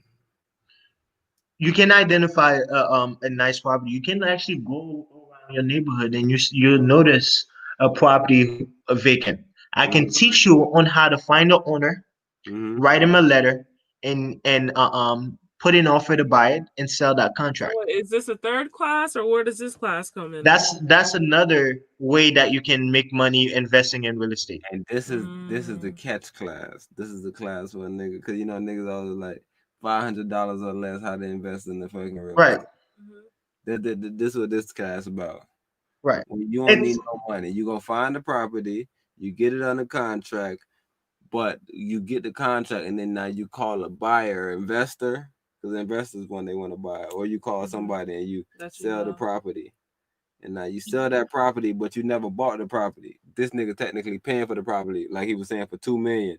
You, cause like you bought the property for $1 million on the contract, but this nigga paying you $2 million. So he paid for the fucking property, and he give me exactly. Yeah. So go ahead, lady. Like the way people, the way those guys pushing that class, they make it sound easy, and it's not easy. I don't want to. I'm trying to tell you, and that's what I want. Are you saying it's not easy because it takes is not easy time? Like, what's a difficultness? Is it people? The difficult is finding. No, difficult part is finding that property itself, finding the person that owns it, and convince them to sell it to you for 70% of what it's worth. It can happen. A lot of people make money that way, but you have to focus and do it. It's not just it's not as easy as kumbaya and stuff like that. People like they sell it, or you can just go and find. It's not that. It takes real work to get. Become a shark. Yes, like it's not as easy as they made it to be, but you can make money on it. Like I've made money like that, and I know people have made money like that. And like, what are you really doing to really how are you talking to these people to really get them to? The thing, I don't want to go too depth because that's gonna be in the course. Right. Right. You could train them. Pitch words and stuff. I want niggas to get the okay. Right. The class bro. All this shit gonna be. So how would you? So I'm taking notes right now to kind of get a gist of how I'm gonna outline it. How would you really say that in one word? Like, what is that contract? That's wholesaling. Yeah. Wholesaling. Okay. Yeah. That's wholesaling. Like wholesaling. Me, what I want to teach, and I want to teach tools on how to effectively go after those opportunities. So, I even want to do it. So, cause I've been listening to you, and like everything seemed to go back to the mindset that we innately have from exactly. So like you would have to even have almost a course where cause like I see you keep on stressing like, bro, I don't want them to think it's easy.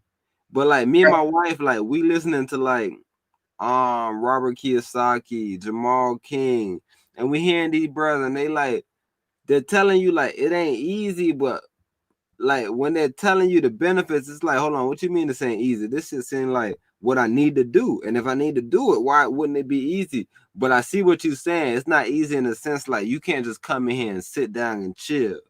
Yeah, exactly. It takes real work to find those opportunities. Exactly. If you understand what you're chasing and what you're gonna get from this, go ahead. He doesn't even know like how we build the whole little call center when we're calling up companies. Yeah. Bruh. We know about cold calls. Exactly. That's what it takes. That's what that and what I understand your frustration with those 4X niggas and stuff. My little cousin do that. He's really. My wife is Haitian, bro. Yeah. Everybody we know do it. No, the problem. Hanging on y'all, bro. Y'all started the motherfucking the other little scam, the injury scam. It is, bro. I don't know about the injury. I was telling my wife a joke one day. I remember when we were trying to get our license when we first started driving and shit, and you were like, "T, bro, give me such and such money, bro, and I go to my Haitian homeboy and he can get you a license." You remember that nigga you knew? That nigga try like he ain't a Haitian. You know Haitians when they try like I don't know about none of that. That injury shit, I don't know about that. What you mean, T? Nah, keep on going though. You don't know about none of that. What you mean? The real estate. No, what I don't like and I hate it also is people making that shit like they super simplified shit when it's not that simple. It is not that simple. Yes. What I want to teach the tools for people who are willing to work. Because I know if you have the tools, you're willing to work, there's no way you cannot be successful because I've done it myself and I've teach others how to do it and it worked for them. But keep on going back. I'm trying to tell you, I'm even thinking like this would be important for your course. I'm trying to tell you that bullshit about motherfucking hard work beat talent. If talent prefer to work hard, that's bullshit. Because you're gonna always show these people, bro, your talent is the fact that you work hard. That's a talent. Yeah, so of course. Talent. Tell me hard work beat talent, nigga, because my talent is not work hard. So nigga, every time hard work beat my talent, I'm working hard.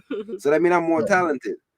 So that's bro. I'm trying to tell you, you have to instill that mindset into them, bro. Like, bro, if you have a hard breath, you don't even understand how important that mindset is. Like a nigga, like they might look at some millionaire real estate it's nigga. literally an excuse. Cause I was telling my wife, I was like, even when I was thinking about our course and the way I wanted to shoot it, I was like, I wanted to get scenery. I was like, bro, but we really living a life. I was like, but I understand how people that don't really understand how money works, they look at things. So I still wanted to kind of have a scenery just to show them like, bro, we can do it, but this isn't what it's about. Like, I want to teach you that you can avail yourself to whatever you want to avail yourself to, but I'm trying to tell you that the practical steps, nigga, none of these riches and these fake shits come with it, because if you're actually living this life, to do that ain't really practical. It ain't really making you any money. So like that's what I like. A lot of shit you saying, I see what you really want to go into. You really want to debunk a lot of the myths. Yeah, exactly. Because pretty much everything I teach them is shit I'm doing myself. Like I'm not teaching. I'm not gonna be teaching something like like I haven't done before, because that's not selling courses is not what I'm gonna do for a living. I make a living buying and selling real estate for others and investing in real estate. That's what I do. That's why I always want to let these niggas know. That's why even when I was talking about creating the course, I'm trying to tell you the reason why I want to create the course, because I'm sitting down, I'm listening to you, I'm like, bro, it's no way that my dog shouldn't be having some type of passive income, bro. Yeah. Other than what he getting already, but just to open up more, it's no reason why you shouldn't have a course or something. Yeah, it's something that nigga come pay $1,000, nigga, like whatever it is, bro. These niggas be going to all these weird ass, bro. These niggas be going to all these weird little conferences, super. Bro, have you ever been to these conferences? These weird hell no! Like, come on, that's a waste of fucking time and money. I don't do that shit because I already know. And once you get to those conferences, they don't teach you anything. They teach you. Only old people do it and ratchet people. My mom went and did it. I was like, mommy, that ain't how you do it. I was showing her practical way, like, mommy, like I'm the actual studies. Like, you can go to this, bro. Like, he has actual track record. Don't be going to these niggas that's selling courses, bro. They're going around everywhere and they're selling courses, bro. And they getting rich off of you. You investing into their fucking real estate properties, nigga. Exactly. 10%, nigga, and you ain't never seen their fucking property. You ain't never been to Houston, Texas in their life. A nigga told you that they invest in a property that's in the fucking booming Houston district. Yeah, but like me, I could show him receipt. Like, I'm teaching you how to sell real estate as an agent. Listen, I'm one of the I'm top 1% in the state. Here's my track record. Investing. This is all the deals that I've personally done for myself, and these are the deals that I personally facilitate for others. I could show you. I give you the address, show you the numbers and everything. Like, I got receipt for this shit. Like, that's why I want to teach people. Like, I don't want to be fake, because I'm not trying to make a living. Like, it'll be like passive income and stuff, but I'm not trying to make a living selling courses. I want to practice real estate and things like that, and I want people to do it more efficiently. And I want to, because a lot of people in our community and stuff like that, they don't understand the opportunities that's out there. I want to expose them to. Though, even in that same breath, it ain't even about you not wanting to do. I'm trying to tell you, I understand you do real estate, but I'm telling you, like, this is how I look at shit. But like I tell all my homeboys, when I see somebody doing some shit, I feel like we should flood that person's pocket and allow him to, you feel me, facilitate the wealth where he able to teach this person. Like, you need to have more time. Like, you see, like, even Swab and even my dog Scoop, like, they gotta go. And it's not because they not good guys and they're not because they don't want to talk, but niggas gotta go work. So, like, that's what I want to, like, that's why I'm really on the shit where I want you to have a course and all this shit, because I want a nigga to not even really need you to where they could be like, bro, I purchased this one-time course, bro, and I got like a lifetime fucking access to all those shits. Yeah. It's needed, bro. So even if it, like, understand, court, like, bro, it's understandable, but just so like because what's better than like you being the only nigga with money? If everybody come around with money, you ain't got to share nothing. We all just sharing everything, and that's where I want to get to, where everybody's on a level where it's like, bro do real estate, We have an understanding of what the fuck is going on, bro. So that's why I feel like the course is so fucking important, bro. So even while you talking right now, like I said, we taking notes, nigga. And this No, I'm shit, gonna focus in writing it actually. bruh, I don't even want you to do that too much. I want you to more so like when you say writing it, I want you to more so come more so topical. Maybe if you want to put a couple outlines, but I want it to be so organic. Cause like even when I watch a lot of shits, I see that I get a lot more from Q&A and like more so direct questions where I'm like, oh yeah, that's something important. Cause a lot of times you don't know what you have in your mind until somebody asks you a question and you be like, oh shit, yeah, I know a lot about that. Damn, I'm glad you asked me about that. Boom, and then you able to go in. So like I want you to have topics, I want you to have things that you plan on talking about, but I want it to be a Yeah, you gotta find a lot of buzzwords because I see that you're like you're into it so deep that like you're well versed, so it's hard for you to actually be able to like draw it to a surface level. You get so deep with it. So I want like so all the little So create an outline.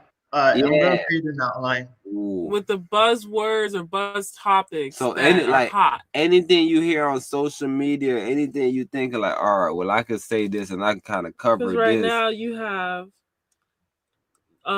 just being in a 10% of top agents, training agents to a career. What else do you have? Wholesaling. You could even have one that's how to flip properly, how to properly flip houses. But like, I see what you're saying. How to effectively cold call. You know, you could do like how to's maybe. I don't know. Yeah, how to's. Yes. I took this class on stocks. I like the way he teach it. I think I kind of want something similar. Like I wanna be in front of a camera with a whiteboard, explain as I'm speaking because a lot of like I want to be able to show numbers and stuff, like do calculations and everything. Like we completely agree with that because I say it's another real estate dude that I watch and he does it the same way where. And like I said, once we get on the YouTube, we could even do like nigga, your Sabbath homework with for the Sabbath nigga, go ahead do this. Class with Abdias. Yeah, that's what we were talking about. Hashtag class with Abdias nigga, and then you feel me like. I'm thinking so far ahead because I honestly like the same way with this podcast. Like when we was first starting it, niggas wasn't the boy. I was like, bro, what you got to understand is 99.9% of the people have never been as cool as us. We don't understand that because we've been around too much people like us. Get out. I'm trying to tell you, you're going to start understanding like, bro, nigga want to hear me say something. Because I listen to Joe Rogan and all the highest people, and I'm like, bro, what? I can go in on that. So with the same thing with the course. So it's glad that you kind of got an idea, bro. So if anything, nigga, you could even send us the video or show us something, nigga, just so we kind of have an idea, Gist of what you actually want. like what you thinking. But I'm just looking at his back wall. If he can even get just like a sheet of whiteboard, nail it up there. Nigga, he got the motherfucking the art, nigga. He could like sit right in the art, nigga. And hang it right there. But he could sit right there, nigga. Have his shit on the side and be standing up right in the middle of the hallway. Definitely got to record them and then just find a way to put them like on a Patreon or whatever. Udemy, yeah. I got Udemy. I use Udemy. Yeah. Some type of training course, but I tell you, I love doing it independent, but I tell you, I also like the reason why I like YouTube because I like a broad amount of audience being able to comment on it. Cause like you don't really want to only have the people that's subscribing to you. You kind of want to have some niggas that's just trolls. Right. Just to test the temperature of everything. Yeah, what's the opposing views on this and stuff? Cause you don't want to get too sunk into your ideas. Right. So I was about to say, get outdated because you're so stuck. We need to put everything on the website, but I still want to put everything on the website because YouTube, like with the cursing and stuff, we're not able to monetize it. Just anything weird that they don't want to monetize, we're able to still monetize because we can cut all that out and be like, hey, you can go to the website and watch the full video. Yeah. So like I said, I'm thinking about all that shit, bro. Like I said, I'm listening to bro. Have you looked up any curriculums, like any sample curriculums or syllabuses or anything? I can write a syllabus. I think that's what I need to do. Write a syllabus, send it to you guys, and then we can work on formatting, and then we'll take the next step. Yeah, exactly. And with the syllabus, just write everything out, like everything that actually comes to mind. Even though we just told you to work on bullet points, but with the syllabus, if you can write everything that actually comes to mind, so we can actually have as much of your brain on paper, so we can really get a gist of what you actually want and how it's supposed to look. Okay, sounds good. I'll work on that. Yeah. All Well, right. oh my gosh, what time is it? It's almost 3 in the morning. Bro, like I said, bro, fuck with you, bro. Every time you're on the podcast, enjoy, bro. Matter of fact, bro, we gotta cut up this whole little end of this shit because I did Destruction game solo, so I kind of want that to post that. Like I said, we're gonna do that shit, bro. But hey, keep on motherfucking working, bro. Like I said, bro, whenever you want to send us that syllabus shit, like I said, we got a bunch of shit that we working on, bro. I gotta get the laptop and shit right. I got a bunch. Our email. Exactly, bro. So yeah, we're gonna send you something, bro. We gotta like I said, bro. We all working, bro. So just make sure we always keep each other in mind, bro. And just always use each other as a resource, bro. So like I said, bro, I definitely gotta hit you up about that, the shit, cause like I said, I was peeping in. So I'm trying to find cause I heard about some resources. Like I don't know if you ever heard of some shit called List Source. List Source? Yeah.